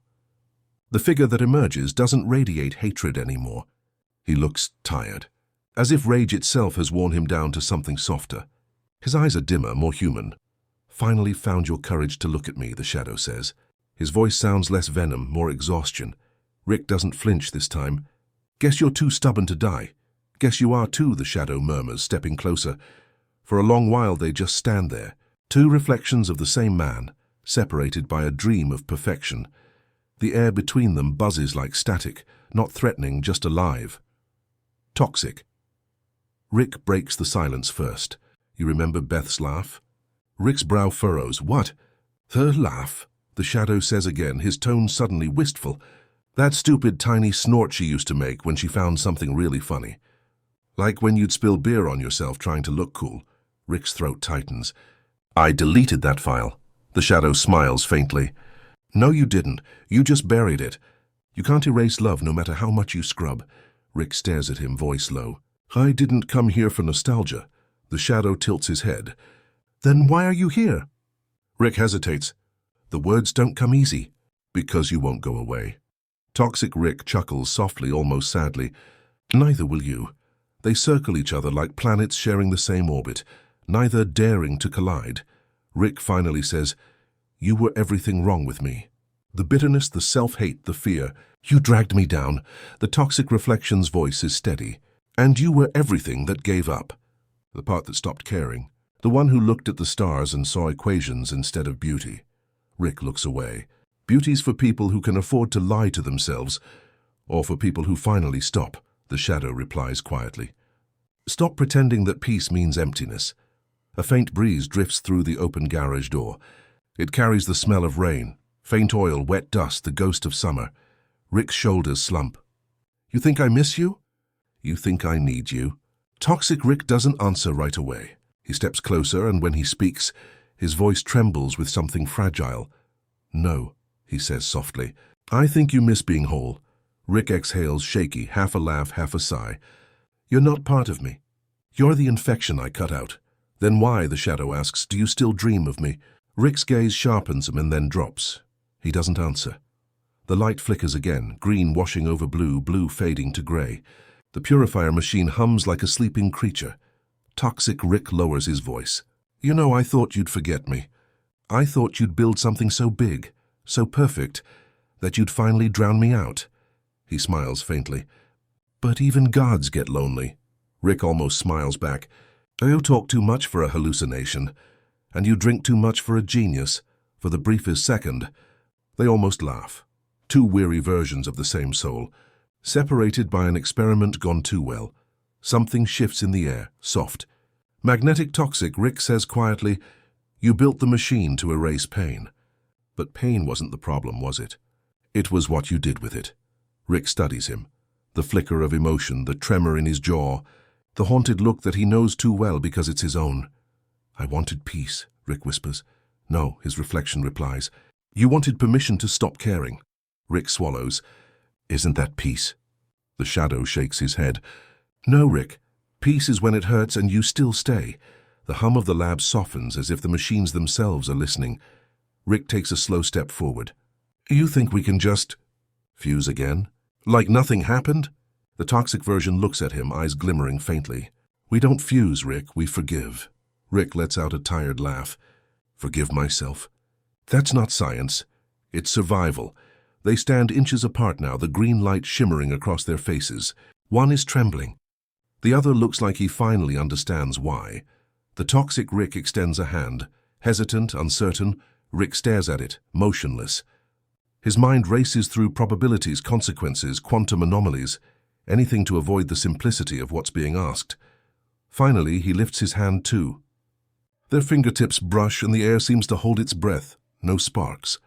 No explosion. Just warmth, a small steady warmth that Rick hasn't felt in years. The two forms shimmer faintly, their edges softening, like ink dissolving in water. For a moment, they're neither one nor two, just him, all of him. Toxic Rick smiles faintly, the kind of smile that doesn't need to prove anything. Told you we couldn't get rid of each other. Rick's voice cracks just slightly. Guess I finally get it. Get what? That it was never about being pure, Rick whispers. It was about being human. The shadow nods, the edges of his body flickering like smoke returning to air. Then maybe now you can rest. The light around them softens, green blending into gold, gold fading into silence. When it fades completely, there is only one Rick standing in the room. He feels heavier and lighter all at once. His heartbeat feels strange, familiar, imperfect, alive. He walks to the window and looks out at the night sky. The rain has stopped. The world smells new. Somewhere far away, thunder rolls like a sigh, and for the first time in a long time, Rick lets it. He doesn't fix it. He just listens. It begins with a sound, and soft and almost forgotten. Not the hum of machines this time, nor the low flicker of cosmic energy. It's smaller. Human, a child's laugh. Rick lifts his head. The lab is empty, but the sound lingers, echoing faintly between glass and shadow like it's caught somewhere between the walls and time itself. He closes his eyes. The air smells faintly of dust and rain, and then, for the first time in years, he lets the memory unfold. Beth was 7 when she asked him why the stars never fell. They had been lying on the grass behind the old house, a rare, clear night with no lights from the city to drown the sky. She had her head on his arm, small fingers tracing patterns on his sleeve. Because they're too far away, he'd said without thinking. Beth frowned. But you said distance doesn't matter in space. Rick had smiled faintly. Guess even stars like to stay where they are. She giggled at that short, messy little laugh that always made something warm stir in his chest. Then why do we look at them if they don't come down? She asked. He had stared at the night, pretending to think. But the truth was simple. Because sometimes, he said quietly, it's enough to know they're there. Beth nodded, satisfied. And then she fell asleep against him, her breath soft and uneven like the tide. He'd watched her for a long time that night, longer than he should have. In the present, Rick sits in the same position on the floor of his lab. Only now, his arms are empty. The memory feels too real, too alive, as though it never ended but was merely paused. He can almost feel her small weight against him, the echo of her breath. He whispers, barely audible, "You still there, kid?" Silence answers. But it's a gentle silence. not the cruel kind. He walks to the corner of the lab where the purifier stands dormant. The cracked glass reflects fragments of green light that look almost like stars. He touches the surface. It hums faintly beneath his palm. "She asked me once," he says softly, "why I leave so much." His voice trembles. "I told her science needed me more than home did." He laughs, a low, broken laugh. "Yeah, great line, right? Sounded smart, sounded noble," he pauses. "But what I meant was, I didn't know how to stay." The machine flickers once, as if acknowledging him. He closes his eyes again. Another memory surfaces, sharper this time. Beth, a teenager now, standing in the doorway of the garage. Her arms folded, eyes wet but angry. "You missed my graduation." Rick doesn't look up from his tools. "I was working. You're always working." He grips his wrench tighter. "That's how things get done. You don't have to fix everything, Dad." That one hits harder than he expects. He almost drops the tool, but instead he turns his back to her. "Yeah, I do." She doesn't answer. When he finally looks up, she's gone, and that was the day she stopped waiting for him to come back. In the quiet now, Rick sits on the cold metal floor. His reflection stares up at him from a puddle of spilled coolant, eyes older, heavier, almost pleading. He speaks to it softly, as though confessing to a ghost. "I thought I was building universes, but I was just building distance." The words hang there, fragile, trembling. He presses his palm against the puddle, and the ripples distort his reflection until it no longer looks like him at all. "Funny," he murmurs. "You can travel across galaxies, but you never escape the one person you hurt most." A faint voice stirs behind him. It's not real, but it feels real. "Dad?" Rick freezes. He turns slowly, and for just a heartbeat he sees her, Beth, standing in the glow of the lab lights, not as she was, but as he remembers her best, halfway between child and grown-up. Eyes bright with questions, hair tangled from the wind. "Why do you look so sad?" she asks. Rick swallows hard. His throat burns. "Because I thought I could fix life like a broken circuit." Beth tilts her head. "And?" He forces a weak smile. "Turns out people don't come with blueprints." She steps closer, her image flickering slightly like a projection powered by memory alone. "Then stop fixing." "Dad." Her words echo through the room, soft but certain. "Just stay." Rick blinks and she's gone. Only the humming machines remain, but the warmth doesn't fade. He realizes with a quiet ache that the voice wasn't hers. It was his own. The part he'd locked away with the toxic half, the one that still loved her enough to remember her laugh. He sits there a long while, letting the moment breathe, then he whispers, "I stayed, kid. Took me long enough." The lab lights flicker once, twice, and then steady into a calm glow. Outside dawn creeps in, and slow, reluctant. The world begins to change color. Rick stands by the window, watching the pale light touch the horizon. He takes a breath, deep and deliberate. The air feels new. He takes his flask from the table, but instead of drinking, he sets it down unopened. "Guess that's progress," he mutters. He looks up at the soft morning sky, the same one he once pointed, out to a little girl who believed every star had a story. "Maybe they still do," he says quietly. "Maybe one of them's yours." He stays there for a long time, watching the light unfold. The world doesn't forgive him. It doesn't need to. It just keeps breathing. And in that rhythm, steady, imperfect, endless, he finds something that feels almost like peace, not the sterile peace he once tried to build in a lab, but the kind that hums in the spaces between regret and love, the kind that lets you live with both. It began, as endings often do, with a sound too small to notice. A soft click. A pulse. A rhythm off by half a beat. Rick didn't look up at first. He was lost in the glow of the dawn, the aftertaste of memory still warm on his tongue. The lab was quiet, too quiet.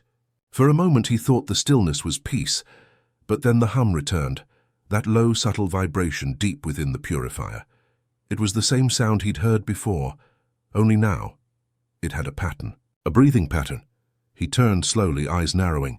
The cracked machine flickered green and gold, the same colors that had danced through his mind when he remembered Beth. "Don't you start again," he muttered. But the machine didn't listen. Machines never really do. He approached the console, typing in commands with a sluggish sort of grace. The data was erratic. Waves of fluctuating energy, spikes of unknown resonance. Impossible, he whispered. System was shut down. Then the screen changed. A single word blinked across it. Recombination. Rick froze. He knew that sequence. He'd designed it as a failsafe, the machine's way of rebalancing if ever its two halves were separated for too long. But this wasn't supposed to happen after remerging. He'd already fixed himself. Hadn't he? He leaned in closer. The hum deepened, vibrating through the floor. Glass beakers trembled. The smell of ozone filled the air. Sharp, electric, alive. The light from the machine began to swirl, spiraling like a miniature galaxy. Inside, images flickered. Memories, fragments of thought, half-formed feelings, Beth's laugh, Morty's worried eyes, Summer's sarcasm, 1,000 little ghosts orbiting the center of his mind. Then the console flickered again. Anomaly detected. Human variable unresolved. Rick stared. Human variable. What the hell does that mean? The machine responded with silence. Then, softly, like a lullaby, a whisper of his own voice. Peace requires loss, Rick. The air thickened. A faint shimmer spread across the lab walls, like heat waves rising off invisible fire. The purifier pulsed faster, drawing in energy it didn't have. Rick reached for the power cable. Not again. You're done. But when he tried to pull it, the cord burned under his grip, hot, alive, pulsing like a heartbeat. He stumbled back, shaking his hand. Okay, that's new. The lights dimmed. The world tilted slightly, as though gravity itself had begun to question which way was down. Outside the window, the horizon wavered, the trees bending in impossible directions. The sun flickered, stuttering between morning and twilight. Reality was slipping, not violently, not dramatically, just softly, like paper dissolving in rain. Rick moved fast now, typing, rerouting energy, stabilizing containment fields, the rhythm of an old symphony he knew by heart. But every command he entered dissolved into static. The machine no longer obeyed equations. It obeyed emotion. He tried again, voice rising. I fixed you. I fixed me. This wasn't supposed to... Then he stopped, because deep down, he knew what was happening. The machine wasn't breaking. It was mirroring him, every thought he'd buried, every regret he'd let surface, every piece of emotion he'd allowed back into his body. It was feeding the machine. It was becoming sentient, not through intelligence, but through empathy. Through him, the air shimmered brighter. The purifier's light reached the ceiling, bending into soft arcs like auroras. The walls trembled, not from violence, but resonance. A holographic flicker appeared in the air, not an image of code, but of memory. Rick saw himself years ago, holding baby Beth, younger, lighter, eyes full of promise. Then another image, Morty asleep on the couch, drooling into a half-finished homework sheet.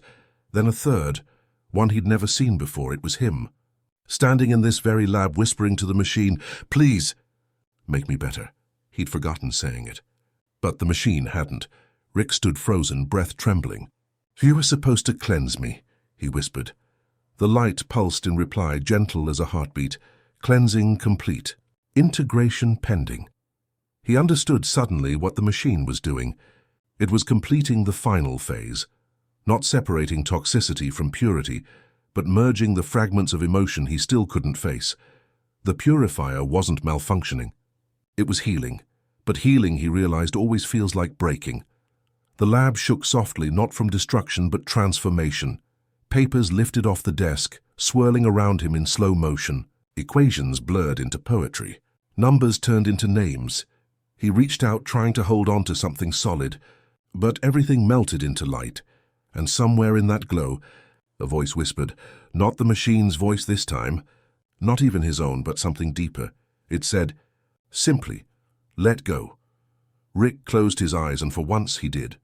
He stopped fighting the data, stopped fixing the errors, stopped rewriting the past. He let the machine run its course. The light grew softer now, no longer frantic. The trembling eased. The green faded into a pale golden hue, and the hum slowed until it matched his breathing. When he opened his eyes again, everything looked the same, and nothing did. The walls were steady. The light was calm.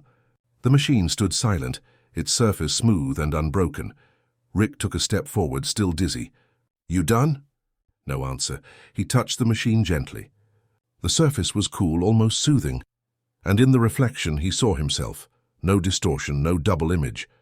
Just him, tired, imperfect, real.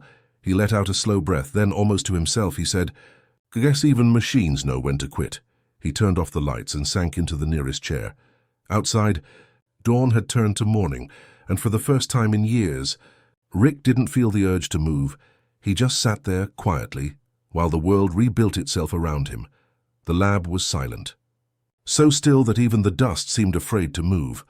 Rick sat there, eyes half open, body slumped against the chair, as if his bones had forgotten what it meant to carry weight.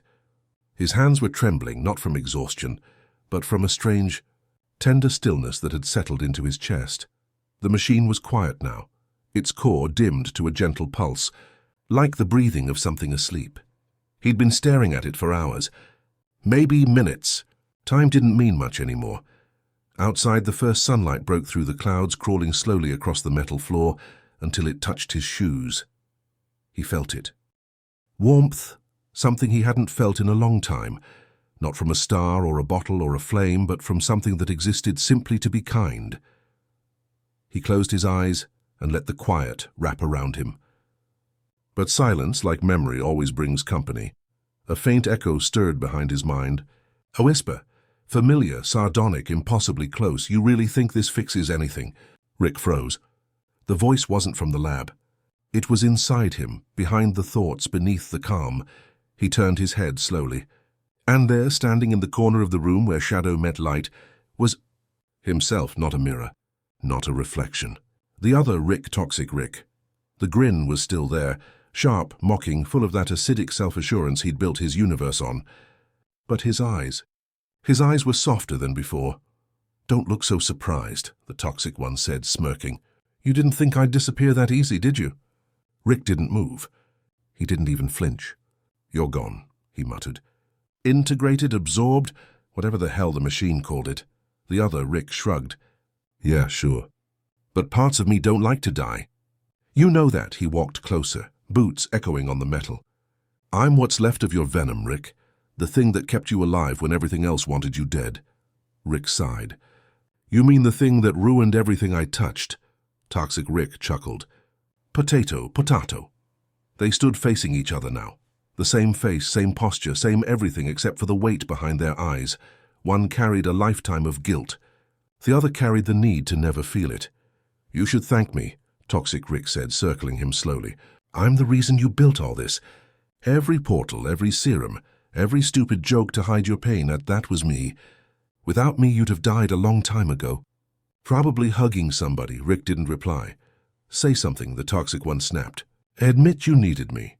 Rick looked up, eyes steady, voice calm. "I did." Toxic Rick blinked. "What?" "I needed you," Rick repeated. "Every cruel word, every drunk night, every escape route. It was survival. You kept me alive long enough to realize I didn't want to live like that anymore." The toxic version stopped walking. The grin faltered just slightly. Rick rose from his chair, his shadow stretching across the floor until it touched the other's feet. "I spent years trying to kill you," Rick said. "Turns out all I had to do was understand you." For a long moment, the lab held its breath. The machine hummed faintly, sensing something beyond language, an equilibrium forming between rage and grace. Toxic Rick laughed softly, but there was no venom left in it. "Understanding me doesn't make you better. You'll still fall apart, still hate yourself when nobody's watching." "Probably," Rick admitted, "but this time I'll know why, and I'll stop pretending it's your fault." The toxic one tilted his head. "So what now? You gonna hug me? That's your big finale?" Rick stepped forward. "Yeah," he said quietly. "I think I am." For the first time in his infinite life, Rick Sanchez, the man who'd built universes to avoid feeling, reached out his arms, and the toxic version, almost involuntarily, mirrored him. Their hands met first, warm against cold, then their foreheads. Then the space between them collapsed and they embraced. Not as enemies, not even as opposites, but as one exhausted soul finally allowed to rest. The moment they touched, the air changed. The machine came alive again, not in alarm, but in harmony. Light flowed around them, gentle, golden, pulsing to the rhythm of their shared heartbeat. It wasn't violent. It wasn't loud. It was surrender. Rick felt something dissolve inside him, a pressure he'd carried since he was young. When the world first told him that feeling too much was weakness, every bitterness, for every act of arrogance, every time he'd looked at love and laughed, it all melted, quietly like frost under sunlight. The toxic Rick looked up, voice barely a whisper. "So this is it, huh?" The great genius finally forgives himself. Rick's throat tightened. "Not forgive," he murmured. "Just stop running." The toxic version smiled faintly, eyes glimmering with something almost human. "Guess I can rest then." "Yeah," Rick said. "Yes, you can." And just like that, the toxic Rick began to fade. Not shattered, not destroyed, but absorbed. His outline turned to light. His edges softened, and his expression, once cruel, melted into peace. The glow faded. The hum quieted. Rick stood alone again in the same spot, hands trembling, eyes wet. He exhaled, a deep, shaky breath that seemed to take years with it. For once, the silence didn't feel empty. It felt earned. He looked around his lab, the wreckage, the wires, the bottles, the broken walls, and smiled. Faintly, "This is what healing looks like," he said softly. "A mess that's finally okay." He turned off the last switch, took one final look at the purifier, and walked out of the lab. The door slid shut behind him with a sigh, sealing away not a monster but a memory. Outside, the morning was golden. The sky stretched wide and pale, full of quiet promise. Rick stood there, feeling the wind brush against his skin. He didn't think of portals or paradoxes or pain. He just breathed. For the first time in forever, that was enough. The world was quieter that morning. Outside the garage, the wind slid over the grass like a sigh. The sun, pale and unhurried, leaned through the broken blinds, painting slow-moving stripes of light across the metal floor. It wasn't the kind of morning that announced itself. It crept in gently, like a secret trying not to wake the house. Rick opened his eyes to that silence. For a few seconds he didn't remember where he was. There was only the strange softness of existing, the way the air seemed heavier and lighter all at once. His back hurt. His mouth was dry. But under all of that was something new, a stillness that didn't feel empty. He turned his head and saw Morty slumped over a nearby stool, his cheek pressed against the edge of the workbench, a cup of coffee gone cold in his hand. There was a tiny puddle under it, the slow drip that happens when sleep wins against worry. Rick blinked, watching him. The boy's breathing was steady, small. His curls fell forward over his face, and every few moments he murmured something unintelligible, the way people talk in dreams. Rick smiled barely. It wasn't the grin of a man trying to hide. It was something quieter, tired, yes, but real. He sat up slowly. The floor creaked beneath him. His body felt like it had been rewired, heavier, more honest somehow. The machine in the corner was dark now. No pulse, no light, just a husk, humming faintly with leftover static. He stared at it for a while, unsure if it was broken or at peace. Maybe both. The memory of last night flickered, the light, the voice, the embrace. He could still feel the warmth of it in his chest, like a ghost hand resting just over his heart. He rubbed his eyes. "Guess I didn't dream that," he muttered. Morty stirred at the sound, groaning. Grandpa?" Rick froze, then exhaled. "Yeah, kid. It's me." Morty lifted his head, blinking through sleep. His eyes were bleary, unfocused. Then they widened. You're okay." "Define okay," Rick said, stretching his arms, his joints popping like tiny fireworks.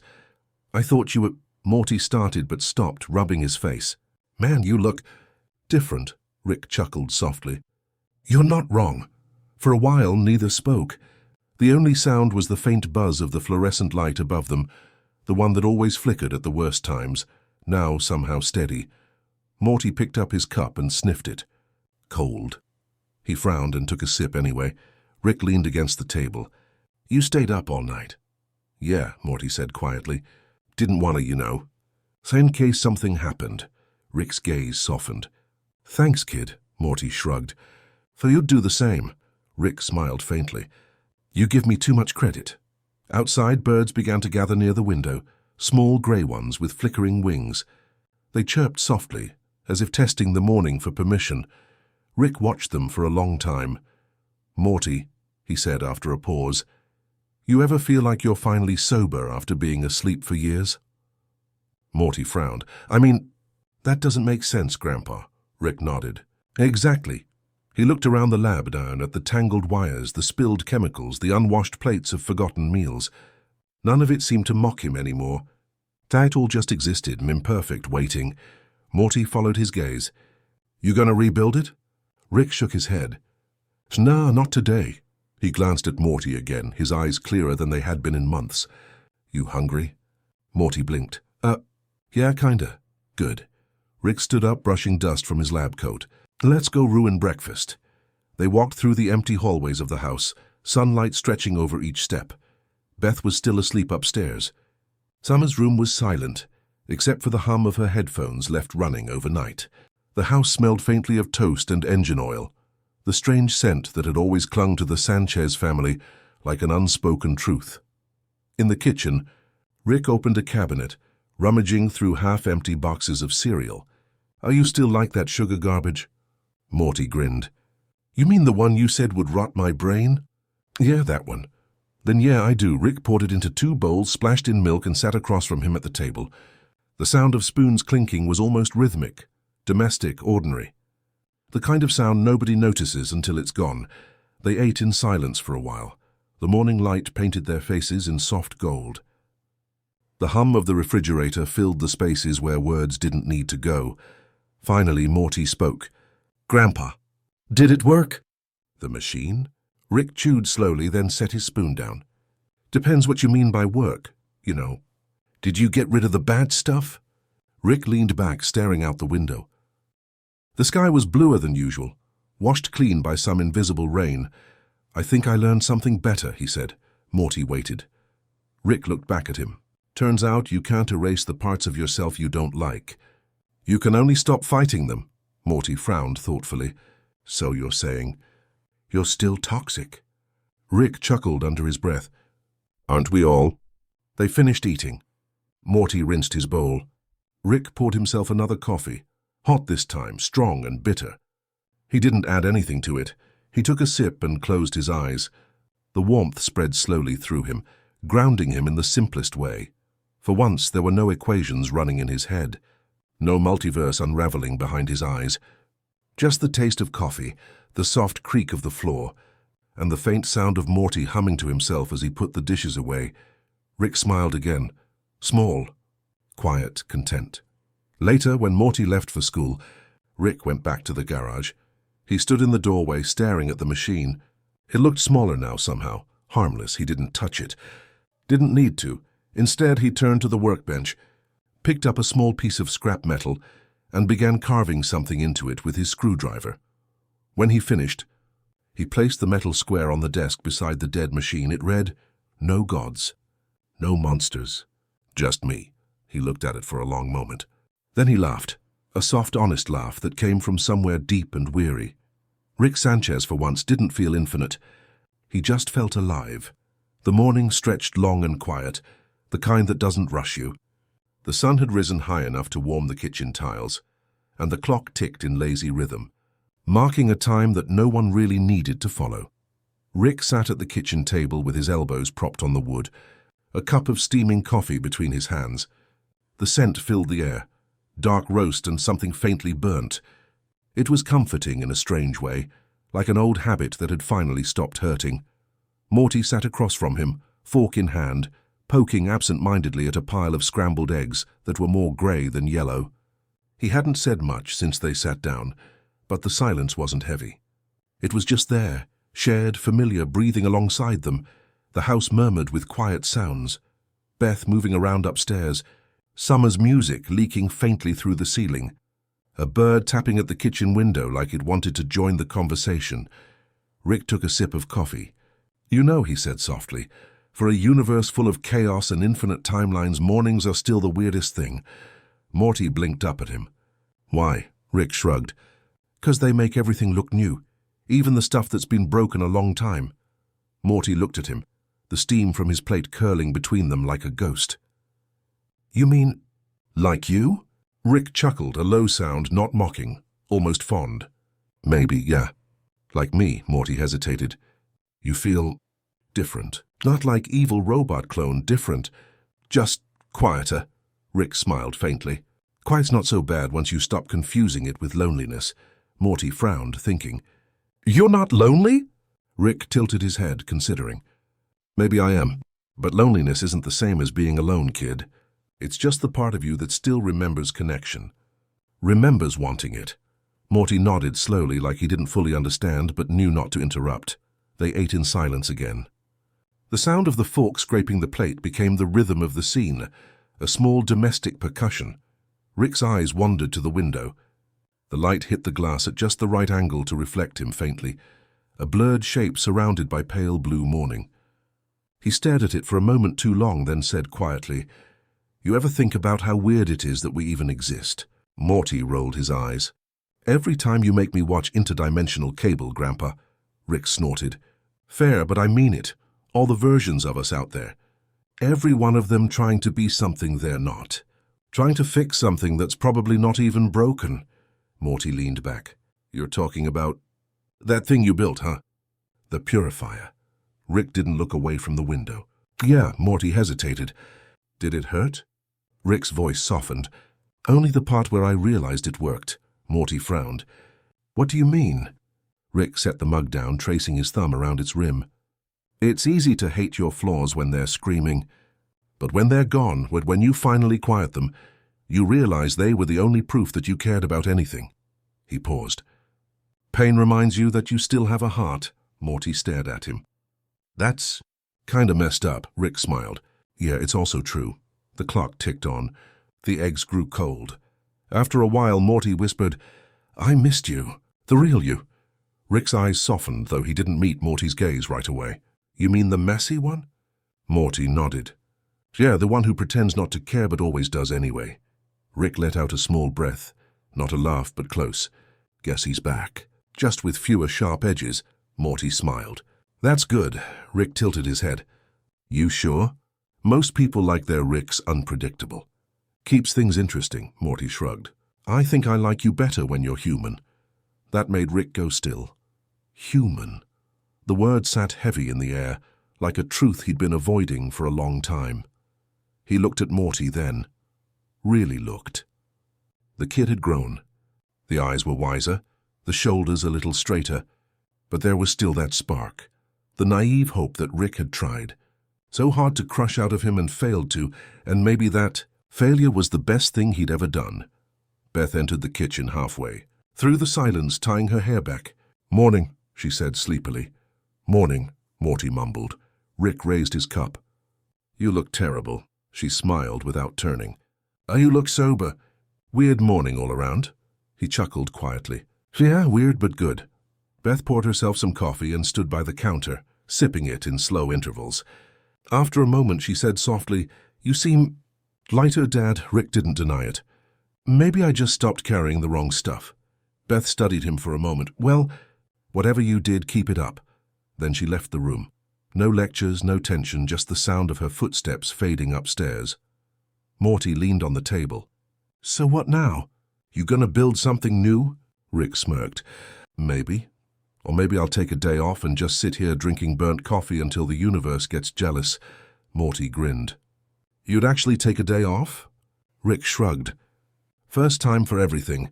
He finished the last sip of his coffee, staring into the empty mug as if it might show him something worth remembering. Then he looked at Morty. You ever notice how breakfast always feels heavier after a big night? Like the world's still digesting what you did? Morty blinked. Sure? Rick chuckled softly. Yeah, thought so. The sunlight shifted again, turning gold to white.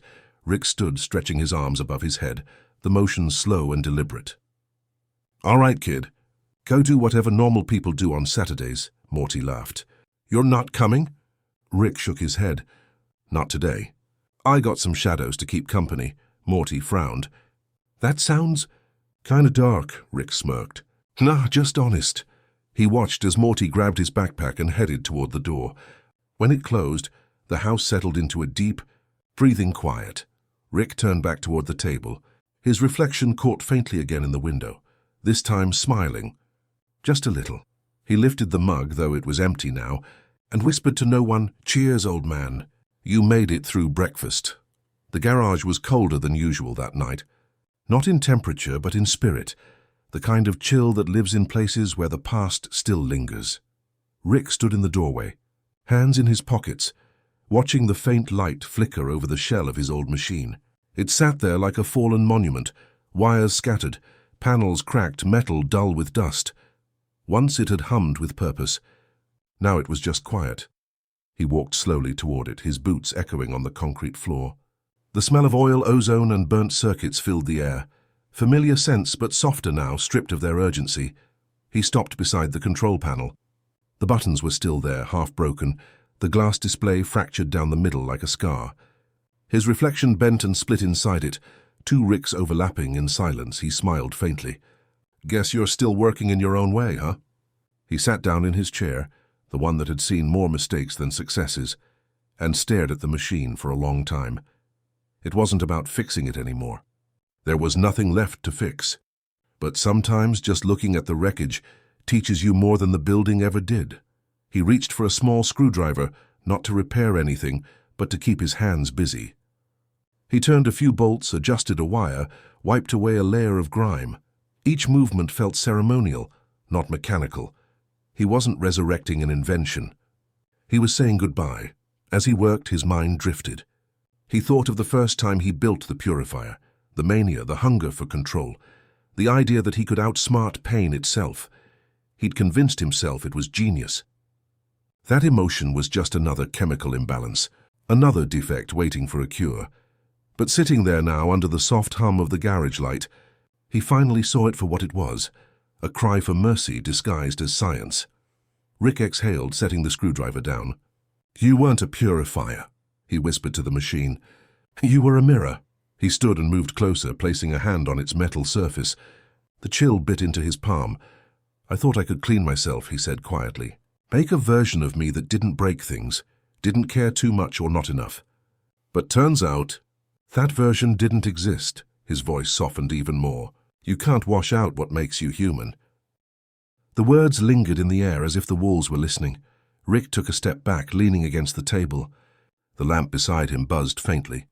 He watched its light tremble over the machine's edges, catching glints of silver and green, like something still alive inside the ruin. "Forgiveness," he murmured, "is just understanding without the math." He chuckled to himself. "And I spent decades trying to calculate it." He remembered faces. Morty's uncertain stare, Beth's tired smile, even Summer's quiet eye rolls that hid her worry. They'd forgiven him 1,000 times without saying the word. It was him who never believed it. It was him who thought love had to be earned by brilliance, not offered through presence. He rubbed the back of his neck. Guess I was the slow learner after all. He walked to his shelf and poured himself a small drink, just a splash of whiskey in a glass. Not enough to escape, just enough to remember. He lifted it toward the broken machine. "To the science that can't be taught," he said. He took a sip. The burn was gentle, familiar. For a long time, he just sat there, the hum of the world fading into quiet rhythm.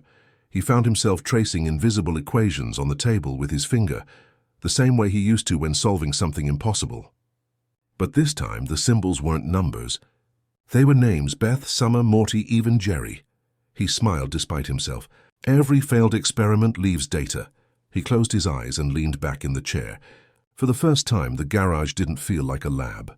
It felt like a memory. At some point, he reached into his coat and pulled out a small metal tag. On it, etched faintly, were the words he'd carved earlier. "No gods. No monsters. Just me." He ran his thumb over the letters, feeling the grooves under his skin. "You know," he said softly to the empty room, "forgiveness isn't about deleting the error. It's about letting the system keep running anyway." He chuckled. "Guess that makes me stable chaos." He placed the tag on the machine's core, pressing it down gently like a gravestone marker. "Rest easy," he whispered. "You did your job." The wind shifted outside, brushing through the small crack under the garage door. A single leaf drifted in, circling the floor before settling near his boot. Rick stared at it for a moment. The simplest thing, a fallen leaf, brown and veined, had made it through endless galaxies of air just to land here. "Guess everything finds its place eventually," he murmured. He set down his drink and turned off the lamp. The garage dimmed into twilight blue. He didn't leave right away. Instead, he sat there in the half-dark, breathing, and somewhere between the stillness and the hum of distant traffic, a thought arrived, quiet and unforced. Maybe forgiveness isn't something you give yourself once. Maybe it's something you practice every day, in every breath that doesn't hurt anymore. Rick smiled to himself. He stood, stretching, and glanced at the machine one last time. It looked peaceful now, the faint moonlight glinting off its curves like a heartbeat sleeping under metal. "Good night, old friend," he said softly. "And thanks." He stepped out of the garage, pulling the door closed behind him. The latch clicked gently, not like an ending, but like a heartbeat finding rhythm again. Outside, the air was cool. The stars waited. Rick tilted his head toward them, took a slow breath, and whispered, "I get it now." The night outside was wide and clear, the kind of sky that makes you forget gravity. Rick stood alone on the hill behind the house, the cold grass brushing against his boots, his lab coat fluttering like an old flag in the wind. Above him, the universe stretched, endless, ancient, and alive. The stars didn't just shine. They watched. Each one a quiet witness to everything he'd done, everything he'd lost, and everything he'd tried to fix. He took a deep breath. The air was cold enough to sting, sharp enough to remind him he was still here. In one hand he held his flask, in the other a small folded photograph. Old creased, the colors faded. It was Beth, maybe 6 years old, sitting on his shoulders at some forgotten fair. Her face caught in laughter. His own expression. Almost human. He stared at it for a long time before tucking it back into his pocket. "Yeah," he muttered to the stars. "I remember too." There was something sacred about this kind of silence. No machines humming, no portals opening, no voices asking for help or shouting for attention, just the night. Rick lay down in the grass, eyes open to the sky. For a moment he let himself feel small, smaller than the dust between galaxies. And somehow that felt comforting, because when you've carried universes in your hands, sometimes the only peace is remembering you're not one. He took another sip from his flask and smiled faintly. "Here's to entropy," he said quietly. "The only constant friend I've got." But even as he joked, there was no bitterness in his tone, just something like tenderness. He'd spent his life chasing equations that could explain everything. But tonight, he realized, maybe the beauty of the cosmos wasn't in the knowing. Maybe it was in the not knowing. The sky above him shimmered, deep indigo streaked with distant white and soft gold. Somewhere far off, a comet cut silently through the darkness, burning itself into light. Rick followed its trail with his eyes, and a memory surfaced, not sharp, but warm. Beth, lying beside him as a child, once asked, "Dad, do stars ever get tired?" He'd answered without thinking, "Only when people stop wishing on them." Now, decades later, he found himself whispering that same line again. But this time it didn't feel like a clever reply. It felt like truth. He turned onto his side, looking toward the faint glow of the house in the distance. Through the window, he could see a dim light from Morty's room, probably still awake, scrolling on his phone or building something in secret. Rick smiled softly. "You got a big heart, kid," he said under his breath. "Don't let the world shrink it." He took another sip from his flask, then sighed. "And don't end up like me." But even as he said it, there was no real regret, just awareness. Maybe being like him wasn't all curse. Maybe it meant surviving things others couldn't. The grass rustled beside him as a small breeze passed through, carrying the scent of dust, ozone, and life. Rick tilted his head, watching how the stars seemed to tremble slightly, like candlelight reflected on water. He reached into his coat pocket again and pulled out something tiny, a fragment of green crystal, one of the remnants from his purifier. It glowed faintly in his palm. That gentle, toxic hue that once symbolized everything wrong inside him now looked beautiful, soft, forgiven. He rolled it between his fingers and whispered, "Guess we both made it out." For a moment, he almost thought he could hear a voice, his other self, the one born in pain and anger. Not loud, not haunting, just a quiet echo that said, "We're okay now." Rick closed his eyes and smiled. "Yeah, we are." He stayed there for a long time, not moving, just breathing. The stars above didn't change, they didn't need to. They were patient things, the kind that waited billions of years just to shine through a brief crack in someone's heart. And as he looked at them, Something inside him softened. He realized that even the stars burned themselves apart to give light. Maybe pain wasn't something to erase after all. Maybe it was what made brightness possible. He raised his flask one last time.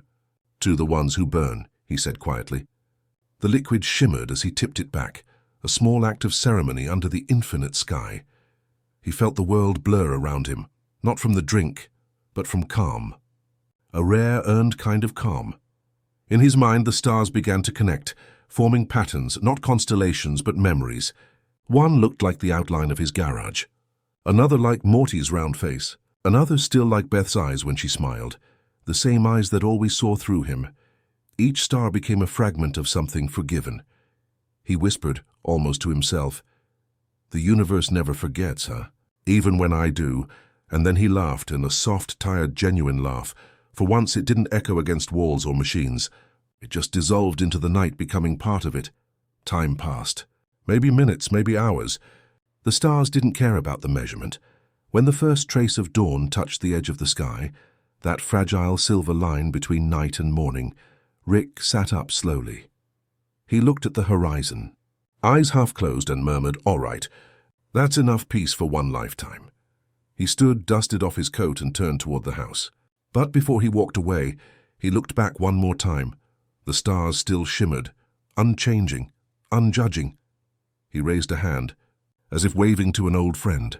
"Thanks for remembering," he said softly. Then he walked away, the grass parting under his boots, his shadow growing shorter as the light found him. Behind him, the stars faded into the brightening blue, but maybe somewhere far away, one still flickered just for him. The night had thinned into quiet silver. By the time Rick returned to the garage, the stars had already begun their slow retreat behind the pale light of dawn. The air inside was cool, still heavy with the scent of metal and sleep. He paused in the doorway. The hum of machines had stopped hours ago. His tools rested where he'd left them, scattered like old thoughts. The broken purifier sat in the center, its glass cracked, its inner glow now faint and uneven, like a heartbeat running out of rhythm. He didn't rush to fix it. He just stood there listening. The silence was deeper than usual, the kind that carries echoes of things that aren't there anymore. Somewhere between the wires and the shadows, he thought he could still hear faint breathing, not from himself but from that other him. The toxic one, the part that had once been pure anger and hurt, locked away in green light. Rick took a slow breath and walked closer. The purifier gave off a dim hum as he crouched beside it. He reached out and brushed his fingers across the cracked surface. The glass was cold, but beneath it, a faint warmth pulsed. It reminded him of holding a dying star. Something still alive, even in ruin. "You're still in there, huh?" he said quietly. His voice carried no fear, no mockery, only recognition. A faint vibration passed through the air, and for a heartbeat, he thought he heard a whisper, low, distant, and almost tender. "We're okay now." Rick froze. The sound wasn't outside him. It was inside. The echo of a memory, or maybe the voice of the part he'd tried to forget. He didn't respond. Not yet. He just sat down on the concrete floor beside the machine, legs stretched out, arms resting loosely on his knees. The dawn light began to slip in through the narrow window, slicing across the room in pale gold beams that turned the dust into floating constellations. For the first time in a long while, Rick let the lab be messy. He didn't feel the need to fix it. The chaos didn't bother him anymore. It felt honest. He picked up a small screwdriver, turned it between his fingers, and set it back down. His reflection shimmered faintly in a nearby metal surface, tired eyes, grey stubble, that same familiar spark hidden behind exhaustion. But something was different. He looked gentler. "Guess we did it," he said softly to the reflection. "You and me. We found balance." The whisper came again, faint but clear this time, like the sigh of air escaping a bottle. "Balance isn't perfect. It just means you stopped fighting yourself." Rick closed his eyes. A faint smile tugged at the corner of his mouth. "That's uncomfortably wise," he muttered. "Must be you talking." No reply came. Only stillness, the kind that feels earned.